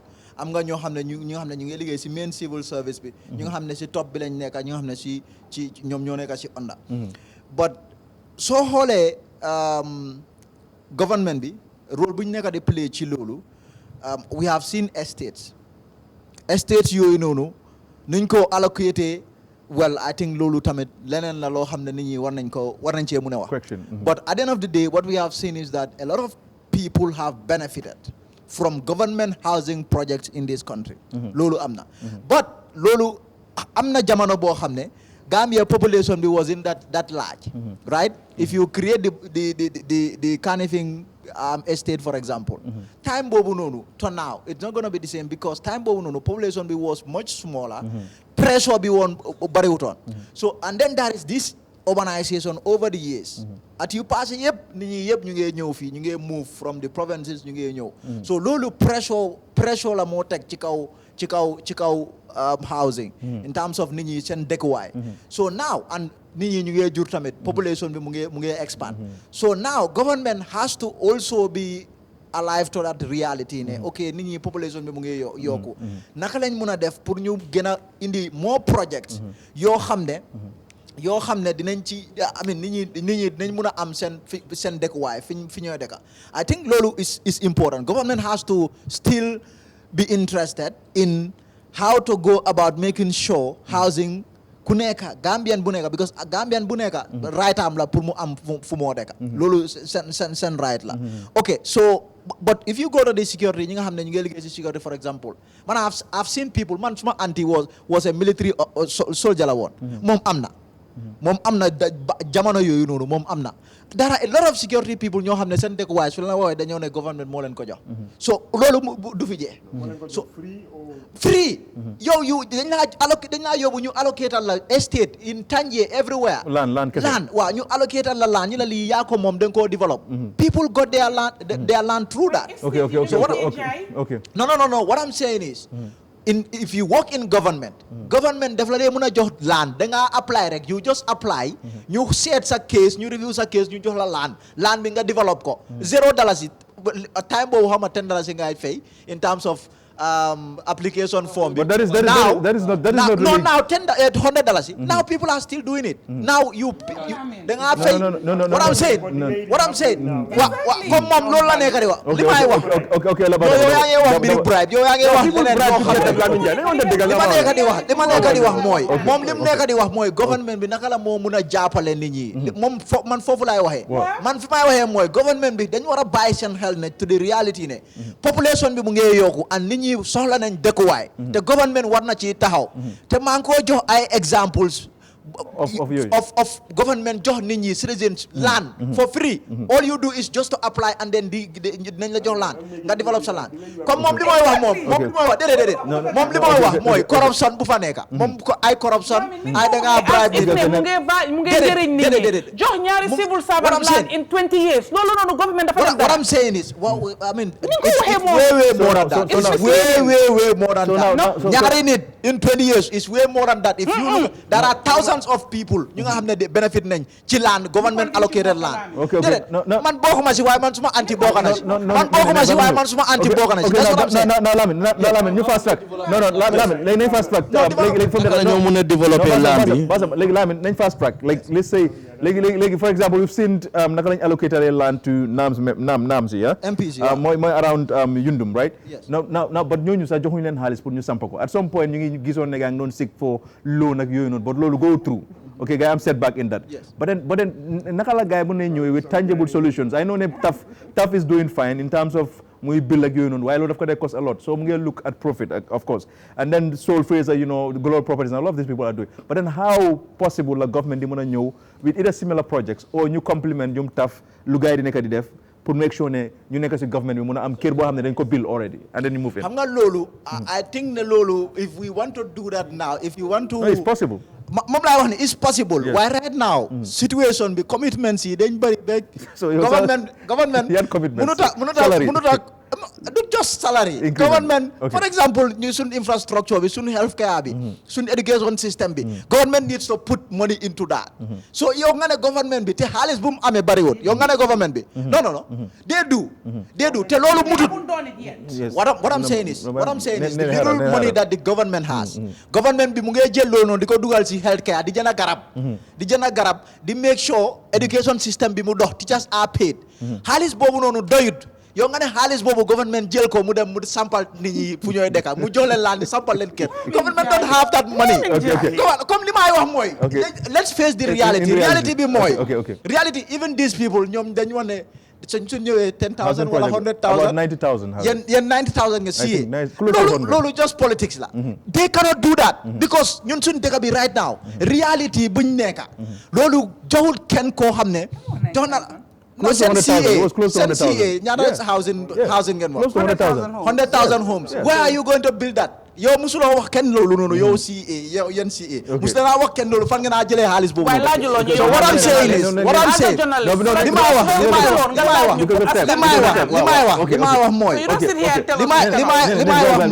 li may wax mooy loolu mun naa am mun naa at some point if we get there as a country because countries are doing it ñi nga xam ne even Sénégal sax loolu amut fa Sénégal mi nga xam ne they are way ahead of us amut fa government bi sampa kër mu ne caabi mu amu fa but salary is good no salary is their cost of living too is higher than ours but still you get cover up no xam nga ñu ngi struggle ñu bëri ñu ngi struggle but when it comes to housing I think government bi war nañoo step up te housing tamit comme leena tamit man loolu laa si gis loo xam ne government war nañ see bàyyi xel mooy koo xam ne am na dëkkuwaay ba pare kooku am na kër ba pare kooku ñoo apply kii baasama mi nga xam ne moom amul fenn comme man suma maas yi ama fu may dëkka ma ñëw ma apply nga dem jox ko koo xam ne am na ko so government war na ñoo seet loolu ñu make sure ñi nga xam ne ñoo ko deserve ñi nga xam ne ñoo ko deserve ñu jox ñooñu laaj loolu that is what is Dudu Lamin okay that's very good Dudu so opinion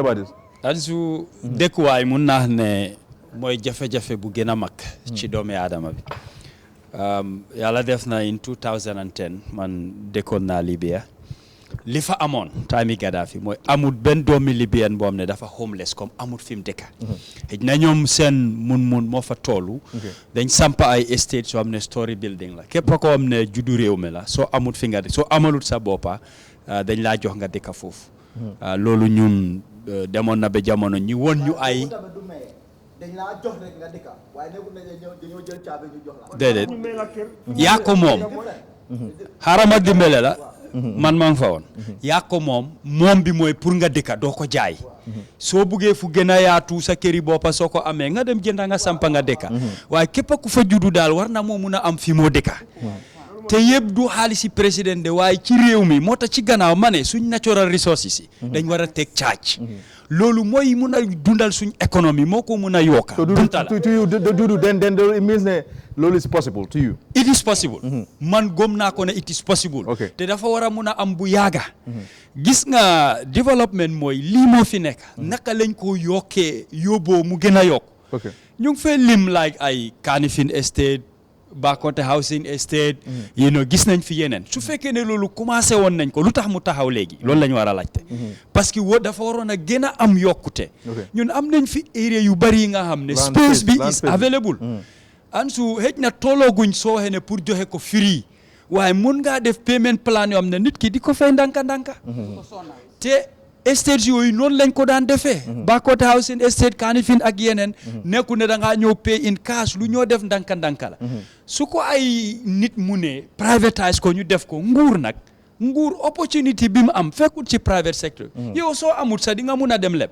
te dinañ la óolu pour lebal la parce que réew la man fi ma waxee mooy li ñoo leb di ko ici dañ war a prioritize our resources tey soo gisee luwaas seer government amul benn option su doon sampa di jox nit ñi luwaas di la caaj lu seer dafa wàcca soo amee néeg pour ren ko gisuloo kenn ku ko jël su yàggee di nga def wanteer waaye lu ñëpp di xëccoo te doyut man mi fa dëkka nga caaj ma 5000 keneen ñëw ne la man dinaa fay 8000 su danga maa génne dañoo ñëw ne la dama bëgg a defaraat fii defaruñ dara nga génn mu pentour keneen ñëw dëkka because of lu tax xaalis bi la ñoo toppa li ma laajte lu tax nit ki war a fay rent 6 months te sa salary àggu fa man pour man that is a crime in fact léegi dañ dee wax 1 year minimum 1 year lañ dee laajte minimum 1 year bi around bourse bi is 150,000 130,000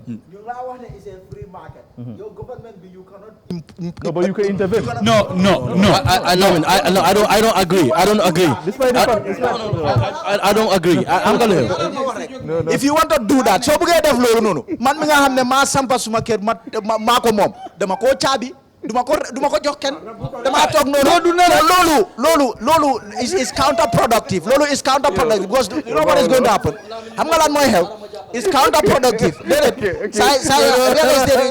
loolu is counterproductive soo waxee government pour mu interview mu forcer nit ñi ñu wàññi seen rent yi nit ñi seen néegi dañ ko bañ a joxe yéen li ngeen a wax man waxuma loolu. loolu suñ ko defee nit ñi dina fu ñooy fanaan est-ce que am bala ma jaar xaaral yéen li ngeen a wax man waxuma loolu. dama bëgg a clear this please. Lamin. The problem is that the government has to be serious about this country. This is where you have a government. You take charge of your country and nga def leadership boo xam ne you make certain decisions. Why would individual take the private house boo xam ne nga ko war a def just for pour nga dëkka nga def for luwaas nekkuloo di pay tax for luwaas nga sampa sa private home ba pare nga sampa fa kër and they are not paying tax for the luwaas they are only paying annual, they are not even paying annual rates. And then how can you be renting your house and not paying tax? 1, 2, yaa ngi laajte nit ñi 6 months 1 year. For what? So the government has to come with a policy to say you cannot do that because you're not paying tax for that. Why would you charge people 6 months 1 year? They are not having a salary, enough salary. Moo tax ku nekk ni ñu ngi xale jigéen ñu ngi si dëkk bi di ut xaalis. ñu people are standing on the road. People are doing everything for money. Crime rate is going high because of that. That is the government policy. That is government moo war a jëm mu ne loolu du am. How many people? You know how many tax issues we have? People are not paying tax in this country. Okay, but Basaba, then back to you. Okay. Lami, we'll come back. Okay, Basaba. Laal. Okay, Dudu. waxuma di price de ñaata la ñoo fekku de ma ne lu tax nga war a boole juróom benni weer fay ko te li nga fekku weer àggu ko foo ko jëlee man foofu laay wax ne pour man loolu is a crime man maa ngi liggéey every month ñu ngi maa fay 3,500 ma ñëw pour ut luwaas nga ne damaa fay 6 months suma salary 3,500 fu ma ko jëlee lu tax nguur war a nangu loolu lay wax nga war a fay rent 1 year ñaata ngay fekku weer bu dee man foofu laa nekk di waxee ne waruta am ci dëkk bi pour man it's wrong sa place la su la neexee nga ne every month 20,000 yow sa alal la ku ko am pour fay ko man awma ci problème waaye feeku 6 months feeku 1 year man loolu lay kaas waxuma ñaata la de te nit ki su amul dëkkuwaay lan nga expect ku dem ba nekk homeless o amul fu mu dëkka dafa yokka crime because moom tam foog mu dunda yow mi defar sa kër ba fence ko dina fa ñaay toj ko mu am lu jël mu dem yoona lii lañ nekk di dunda ci dëkk bi loolu pour solve ko moo tax ma ne space bi am na maa ngi ñëw space bi am na lu government di xaar pour sampa di ko joxe nga amee long term payment plan nit ki di ko fay ndanka moo am dëkkuwaay lii lañ war a dooleel moom lañ war a encourage ñuy jox priority si lan basic necessity fi nga dëkka courant ak ndox ak yoon jàngu fi nga jànge ak soo feebaree nga faju lii nit ki di dundee bés bu nekk lii ku ko manqué amuloo développement ak nuñ ko mun a tundee ak fuñ ko yóbbu waaye nguur nag moo nekk ci boppa bi moo am doole bi moo in charge of lot of mbir waaye dañ ñu nekk di seetaan li ba Samba wax lay dëgëral ñoom seen mbir rek le na waaye ñu nekk si suuf faale wuñ leen lii moo tax Afrique tam yenn dëkk yi ñu bari coono te Gambia si la bokka suñ ko bàyyee nii muy dem ak noo mata liñ fi def resources bu ñëw dañoo continuer si jafe-jafe yi waaye lu bari foog ñu teg loo xam ne dafa nekk njëriñ yi ñëpp ku am alal ak ku ñaaka ñëpp dinañ ci mun a bénéfice doone fii dafa fees bala nga koo xam nga tukki nga gis ala yuñ fi am mënuñoo sampa fu nekk tey exemple bu maa joxe Banjul as the capital lan moo nekk Banjul di nga war Banjul kona tu kona even supermarket amu fa ban club moo nekk Banjul loo xam ne recreational facilities la luy mën a attract nit nekku fa and the space is available pour nit ñi ñu investi dara foog nga create that environment pour mu mën a happen waaye always ñu ngi wax fii kan moo fi dee am gan nga ne da nga ko yóbbu si capital pour mu war fa loo fa seet and it's our capital it's our pride waaye lan lañ fa prioritize lan lañ fa def man suma gom-gom mooy welcome to Banjul Denton Bridge la war a commencé si bridge bi ñu ne la welcome to Banjul area yu fa nekk yëpp lu bari mun nañ ko faa def luy attract lot of people ñu dem dëkk fa dinañ fa invest dinañ fa am lu bari loo xam ne ñun dañoo toog fii guddi ne xaaral ñu dem Banjul waaye fii ñëpp Sénégal bi la ñoo dem foo naa dañ war a tuxal capital bi sax isi ko Sénégal bi okay Nene sa opinion about this housing project then we move to Basamba. It's a catastrophe man noonu laa ko gisee doy na waar nit ñi ñu ngi ñàkk fuñ dëkka nit ñaa ngee jooy te man suma gis-gis xam nga saa yu nekk soo waxee ñu ne politique moo tax muy wax waaye yéenay dafa romba yi fi politique yëfi man ak yow la loo xam ne daf ñu affect parce que ñi sonna du waa Citizens Alliance kay sonna so parce que bu doon ñooñu rek la nga ne suma waxi politique la waaye ñi sonna te ñi tax may wax ñi ci bari understand nga ñu ngi soo crossé from naka xam nga sax sofarin bi sax ñi soona sax léegi dama dem benn place bori bu fa zone pour man dama foogoon ne façon dëkkuwaay yooyu noonu ci village si up country bi ay URR ay CRR yooyu noonu la nekka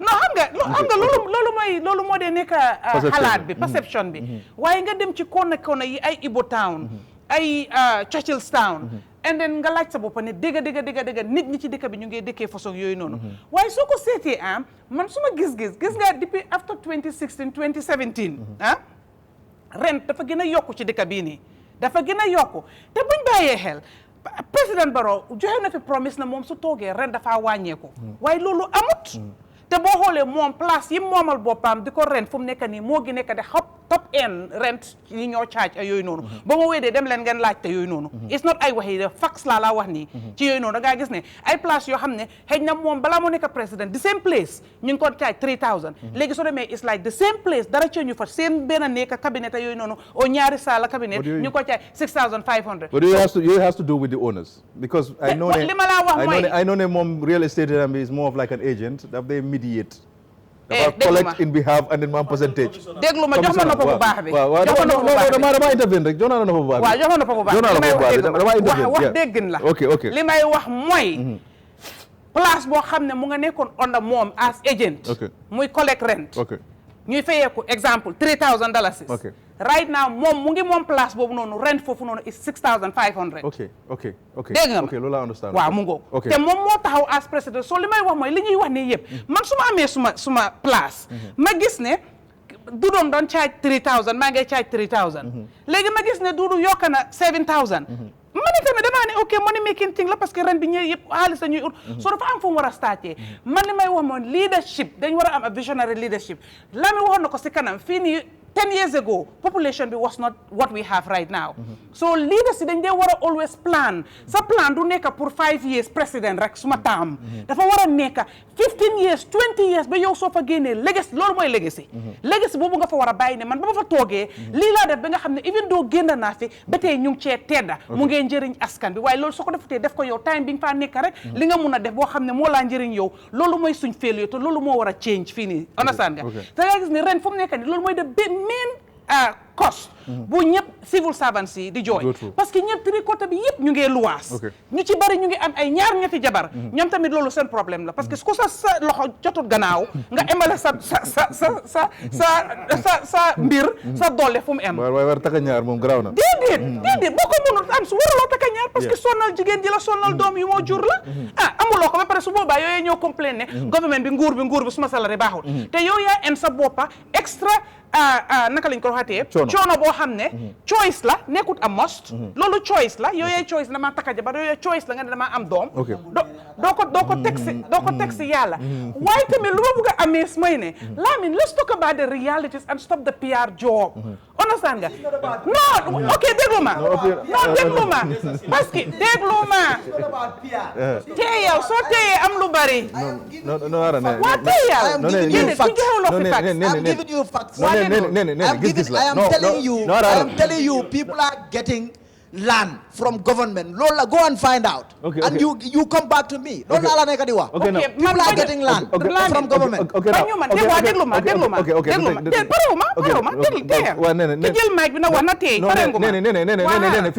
am doole mooy Ansu Jack man may host Giss Giss dama ne lii gis-gis la Lamin su joxee gis-gisam nekku ne PR job la to the government. We have to be realistic.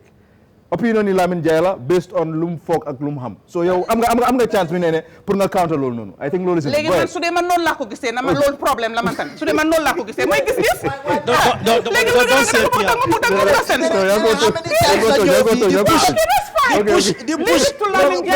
loolu program CA. Suma ko accuse na dafa PR. So for her to sit here and say that this is PR, I think that is unfortunate. You have to withdraw that and apologize to me. Okay. You have to withdraw that, Nene. You have to withdraw that. Because all the time, that they ñoo fii time buñ doon politique. CA mbiri CA dina ci wax ne ok dinaa ci wax tuuti. Waaw musuma ko wax ne dafa appear. And this is gis-gis. Dafa war a appear as a gis-gis. Withdraw that, please. It's not good to say. Okay, Basamba. Please, can you kindly withdraw that? Not under your instruction. So you hot. No, Basamba. I mean, so li may wax mooy. Okay. li may wax mooy yow ni ko doon waxee understand nga. Pour man understand ku ko déglu. dafa mel ni understand nga loo xam ne la. déglu ma xam nga wax ak tam dafa am déggin. yaa ngi wax ma déglu la. man su ma ni ma la déggee mooy ne understand it's like ne right now soo demoon right now nga dem laajte di nga gis maybe 20 naka lañ ko xatee 20,000 civil servants yoo xam ne they will tell you ne government allocate nañ leen land in the past 5 years. déglul rek. waaw déglul exemple la rek man noonu ni ma la déggee. dafa mel ni improvement boobu noonu yokk boobu noonu moo am. te loolu laa la wax ne ni nga ko waxee loolu moo amul understand nga ba ñu mën a ñu ngi allocate. waaye soo ko xoolee understand nga the number of civil servants. 3% man ni ma ko déggee the number of civil servants si fi nekk di soona ñi luwaas ñi nga xam ne dañ ko soxla. dafa bari ba nga xam ne government am nañ laan bi am nañ ko dañ war a yokka ñun loolu lañ war a nekk di advocate bi ku nekk di leen wax def nañ man tamit loolu laa wax suñ defee sax mais bu change life man loolu laa wax mbiri population bi man li ma wax mooy dafa leer man li ma wax mooy over the years 20,000 mënuñoo am because if you look at the current civil service for example the whole population bi maybe 30,000 thereabout so 20,000 that doesn't make sense duñ mun a am man li ma wax mooy over the years from Jawara time to now ñi nga xam ne am nañ land from government is in the thousands te that record is there loolu mu ngi fa yow soo bëggee lu confirm loolu you can go and government is very small number is very small waaw moom laay wax nii moom laay but another day xam nga soo dee def nañ dara time Jawara ñu ne la def nañ 10 time Jammeh ñu ne la def nañ 20 den time Barrow nga ne def nañ 30 den loolu mooy yokku waaye su dafa wàññeeku den defuñ dara xam nga lan laa ci yokka lu ma ci yokka li ma ci la okay now next week because of time Basamba Lamin may ko Basamba ñëwal in waral ma jàppale leen affaire bi yëpp organise ak political will la you see why many politicians are recognized with their work for example let me tell you the president of Brazil Lula good another PR stunt when he's coming back and then people want him to come back No.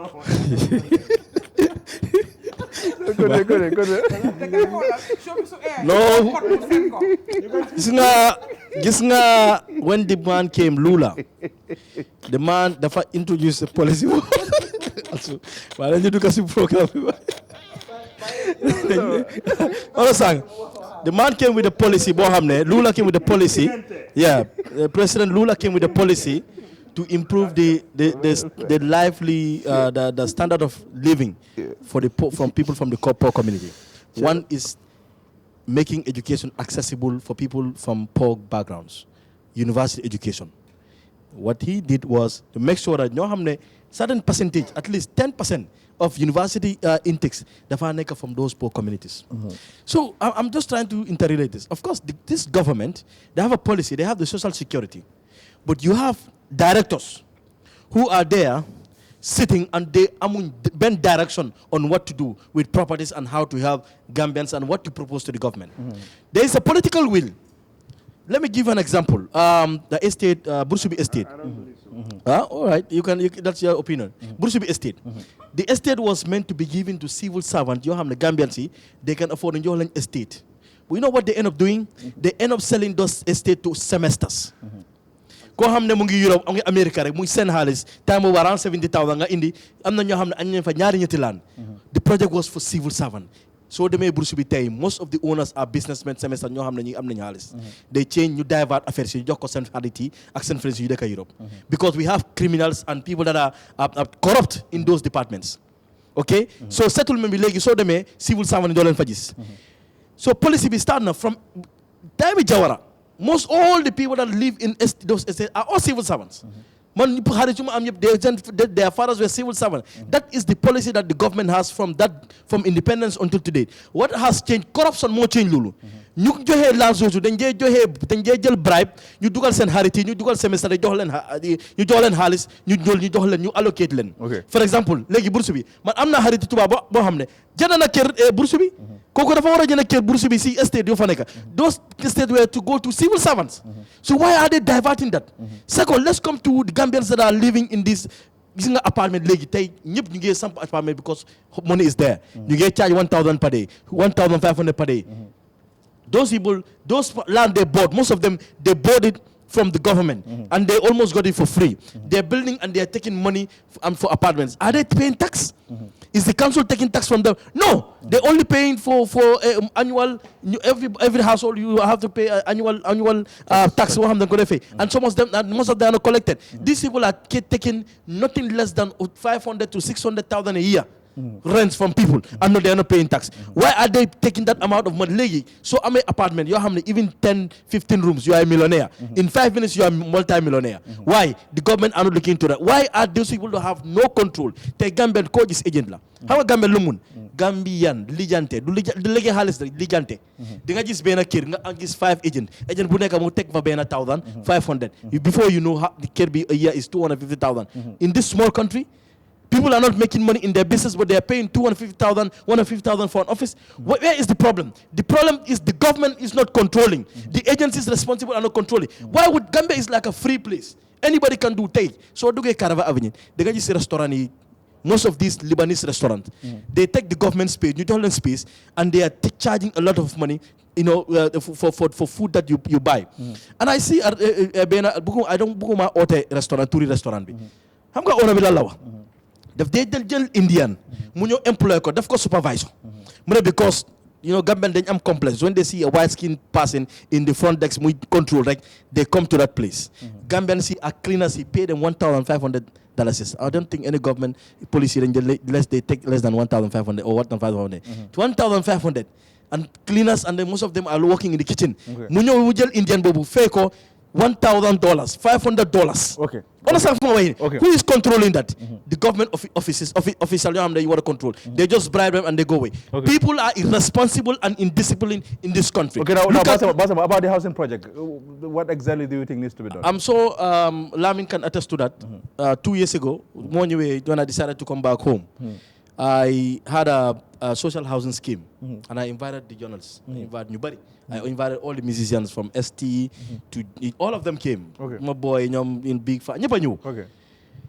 Lamin na cover ko because my idea this is great.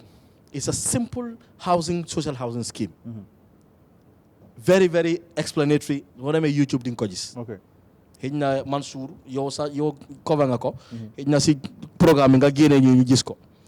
Lolu advert la lolu du advert non man pare naa si affaire real estate bu ma demee ba jëndal laan amatuma laan ñu jaay ko 5 people si la buy real estate buy now. I don't even need it, but the government can take the idea. It's so simple. In fact, the government is going to make more money if they build housing scheme, they make housing scheme for people. They're going to make money. Of course. It's not like they're losing. What you do is a retention plan for you. If you want to keep you want to keep Ansu Jack in the government system for 15, 20 years, and you need Ansu. $2 million.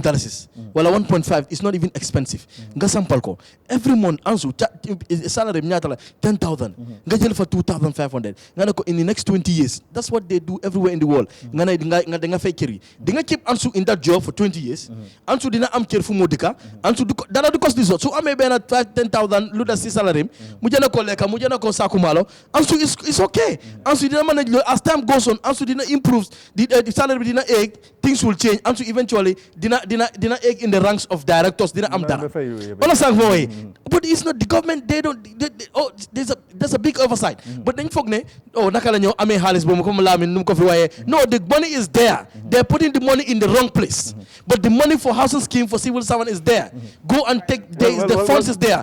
Build apartments. Start with the We start with the police. Man, so I'm not ideas. Start with the Very army. simple. It's Yeah, very we have simple. the ideas. Procurement Start with outside, the like- public health officers. Okay. I will not forget them. Start with, start with one category. Okay. As Ubay Madalali. Okay, what's up? Start with one category of civil servant. Okay. So them mu succeed. Okay. Then jump to the others. And then what we do with that is that they pay. You have commercial banks who will guarantee them. Okay. They will even give them money. Come TAF, how did TAF do it? TAF did not put his money there. You go to the bank. When the bank approves you, the bank gives you money. Then what you do, even your house becomes guarantee. Understand? You continue pay. Anytime you default, they will take it from you. Then you make sure that you keep that job. You will be serious on the job. You'll go on time because if you lose that job, you are finished. Wagambe be do ligay on time. Follow with ligayam. Respect with Ken in discipline mo fineka. Demal si kaw tali. The kind of nonsense you see. 10 o'clock people are going to work. Baro wax nako fi President Baro wax nako fi speech am. Mone mom du jog 7 o'clock. Muy liggéey nit ñi ñoo xam ne ay ministers lañ directors lañ ñu day liggéey na 10 o'clock dina jee loolu jeexangut fi dëkk bi lu fi xew mooy indiscipline in every aspect of our lives. Okay, Basamba nañ dem because of time bi now nañ ñëw si Daba ba ma ñëw si Jibril Daba's opinion about housing project. I think it's very simple. Lii is simple. Land bi will not cost anything to the government, and procurement import bagage yëpp mën nañ ko import, so da nga gis ne cost bi wulu ko No, but I mean governments ñu intervene. There are lands yoo xam ne government baa ko moom aside from community bi. So government no, but su nekkee da nga ñëw bilal community bi Lamin kan mooy complain ban nit mooy complain No. Ban land. Lamin am nañ why they do that is because of allocation is not good. Ansu xoolal TDA area yi lii yëpp lan la. Okay. gaa ñu ko jox ni businessmen yi ni ñi fii. Okay, TDA areas. Kan moo moom TDA areas yi. Kan moo moom TDA areas yi. No, Basamba. TDA for what? It's possible. TDA for who? TDA. So Gambians are not allowed to live on the beach.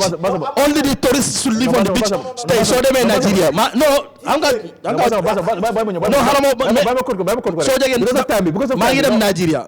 Anga announce loon demoon naa Nigeria. No, Basamba.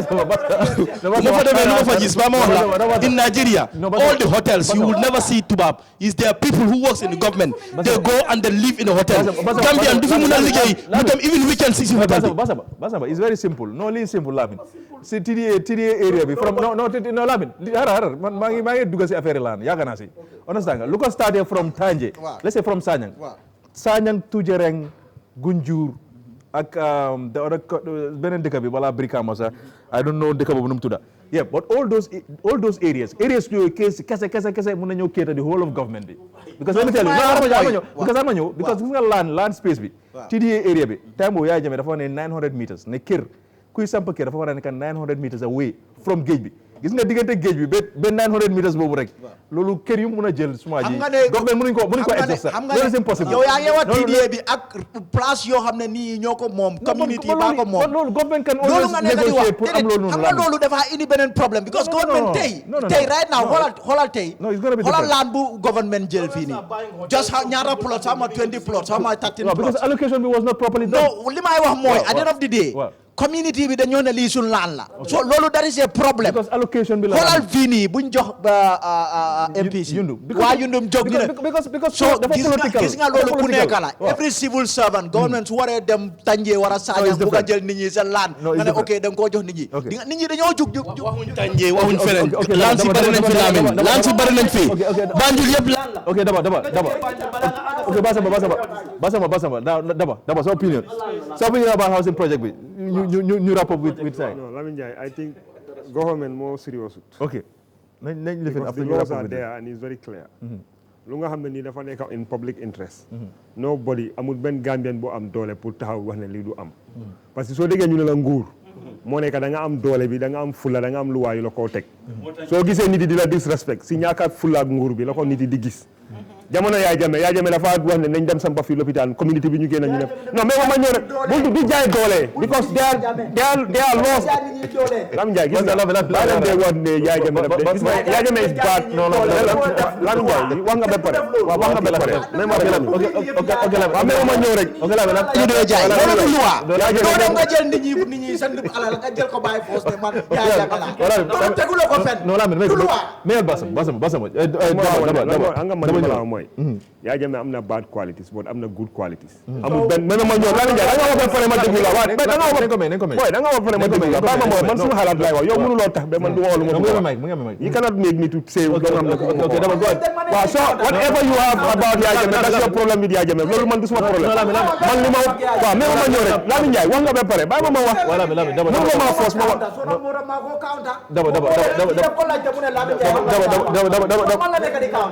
daba sa opinion léegi naa wax ba pare non sa gis-gis non ñëwal parce que man lu ma bëgg a wax yow mënuloo maa tere waaw sa gis-gis Yaya Jammeh am na bad qualities am na good qualities like all of us ñun ñëpp kenn perfectut you understand fu nga xam ne lu wrong la su ma ko criticize I will say it and I've been saying it du léegi I've said that years ago even bi moo nekk president people who are close to APRC they know that about me so man du nit mooy ñëw di ma wax ne lii nga war a wax dama wax suma xelaat man li ma wax mooy ne dama ne nguur mooy am fulla ak fayda mooy tax doomi réew bi ñu respect ko nguur su respectul boppam kenn du ko respect loo bi dafa wax lu clair lu nga xam ne nii is in the interest of the majority nobody amul doole pour taxaw wax ne li du am you understand but there are ways to go about that you don't just go nga jom nga jël laan si nit yi you understand and just go away like that no tali bi ni ñuy sampa ñu ngi daaneel këri jàmbur yi but they have to compensate them some of the people sax ñu ñëw compensate sama dama believe ne they don't even deserve compensation parce que dañ tey ñu dem jël encourage si laan bu nga xam ne nii public property la so ku nga xam ne dafa sampa si public property su nekkee $20 million house la sampa dañ ko war a daaneel it happen na in Nigeria bu yaagut koo xam ne dafa spend millions of dollars sampa kiram te fu mu ko sampa si kaw yoon dañoo ñu daaneel ko so Gambia rek ngay gis when corrupt government official give land to their friends ñu ñëw government project mu ñu war a ñëw am nga cappa ñuy sampa ok look at di naka la tali bu dem Jambanjeli it's only in Gambia nga cappa tali boobu noonu from Brufut Sukuta traffic light going all the way yoon bi mu ngi correct nga dem ba Jambanjeli mu tëju you understand because of land because of people don't want to move you understand so government mënuñoo build dëkka based on government amul fit pour jël yenn some policies bi comme mu ngi xalaat next election nañ la sànnil karta nga daanu but defal lu nga xam ne nii moo nekk to the interest of everybody once nit yi start di gis the impact people dañ ko respect beneen affaire bu ñëw moo nekk like when it comes to housing man gomuma ne nit yi should go to the banks pour rent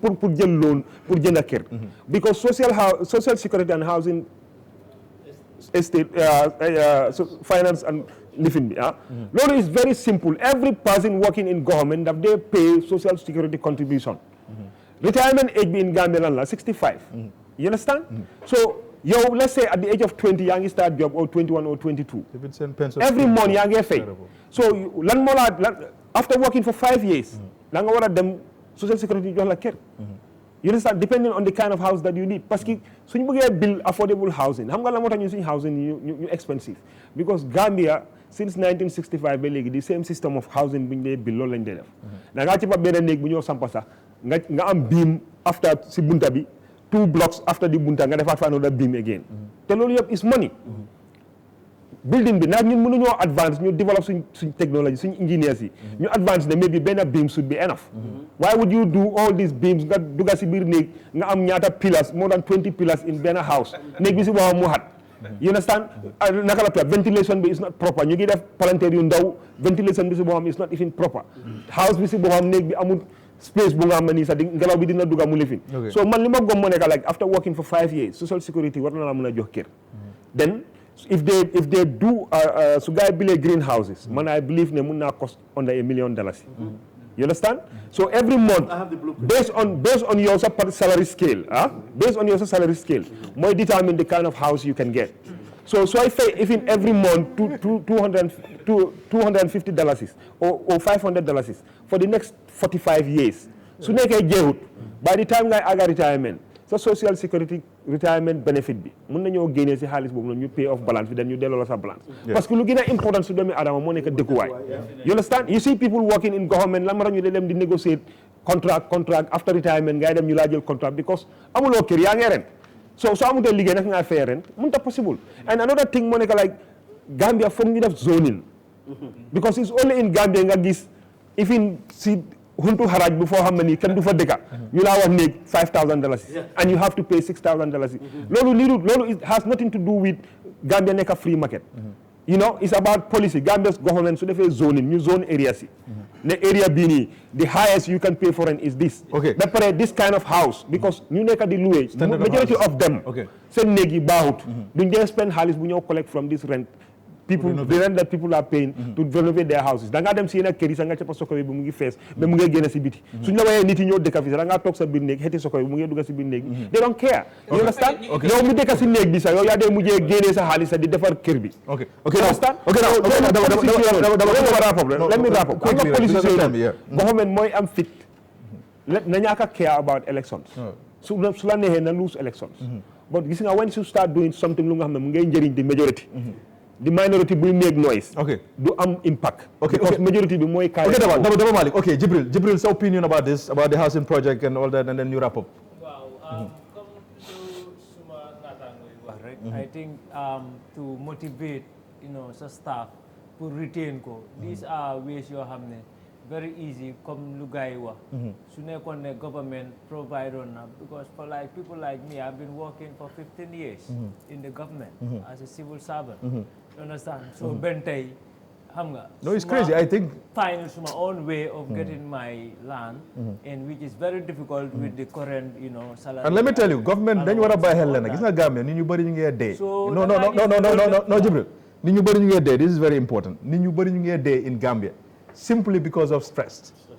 And the reason why is because yaa ngi liggéey comme noko waxé la. Man, I've been to places. Man, when I went to GRS, the first thing I asked certain people, you don't liggéey, how many years? How many years? No, but stress not there in stress. No, but doctor, no, because nobody Europe. You don't even need a doctor. No, because to you as a social worker, as the president of the Gambia Social Workers Association. When the title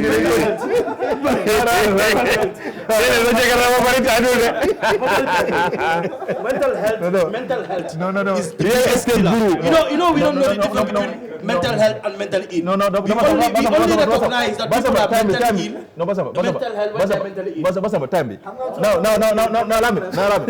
I think role is very important. Number of years you want to is very important for new because I know government, I think PMO ñu doon wax loolu ne civil ñu dee pension for example at the age of 65.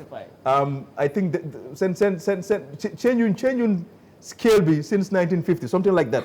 We see work on something like that lañ si nekk di def. So I think loolu is very crazy and I think it's important for government really look into that. That's but go ahead. We are all looking up to this time come niñ ko waxee noonu lañ ko waxee si beginning bi July pay scale bi loolu la moo affect is changing because percentage bu gaay di yokka is different from comme in the past lu daan am comme li ma laa wax nii gis nga façon yooyu noonu mooy tax nit yi am motivation and interest, especially as young people, as youths, who want to graduate from high school or from college or university, ngay liggéey ñu bari comme man soo gisee man suma ñu ma àndal college, you understand, to do this public health training.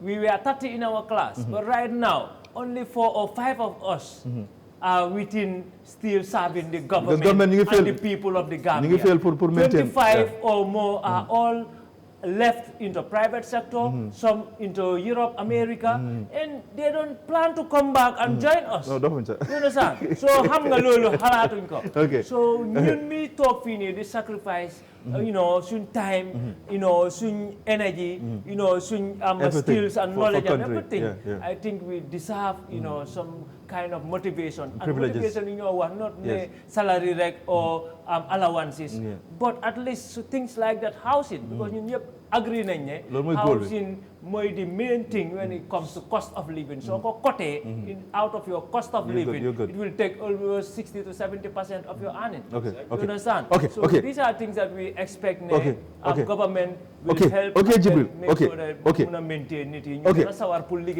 Because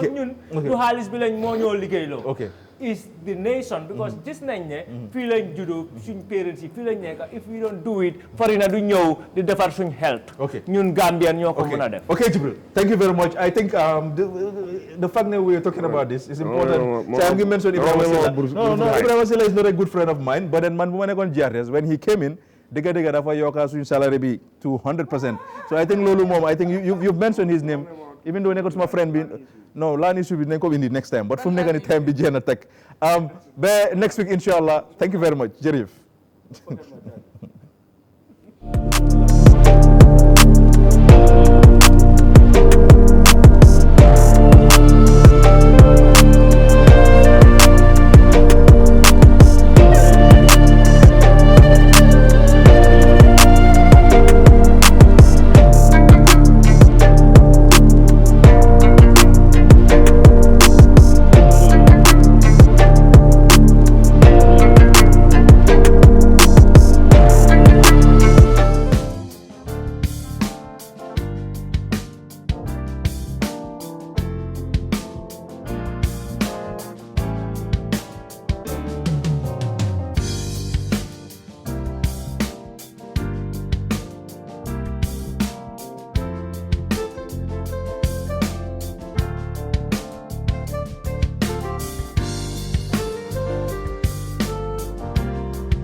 asalaamaaleykum mbokk yi di seetaan li nga xam ne mooy gis-gis waxtaanee si li nga xam ne rek mooy yóbbu dëkk bi kanam.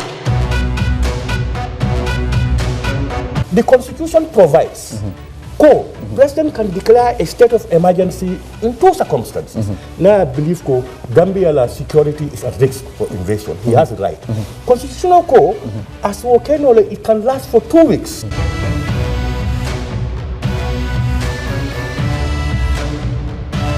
yéen ñëpp gis ngeen ne dañu oote ne nañ ànd soppi nguur gi fi nekkoon loolu pexe la parti yi bokkuñu xalaat bokkuñu jubluwaay lii pexe la rek pour génnee ngu réew ci loxo benn nit te jubluwaay bi mooy won ne fexe nag nit ñi moom réew mi ne nañu ànd ci xel ñu tabaxaat réew mi.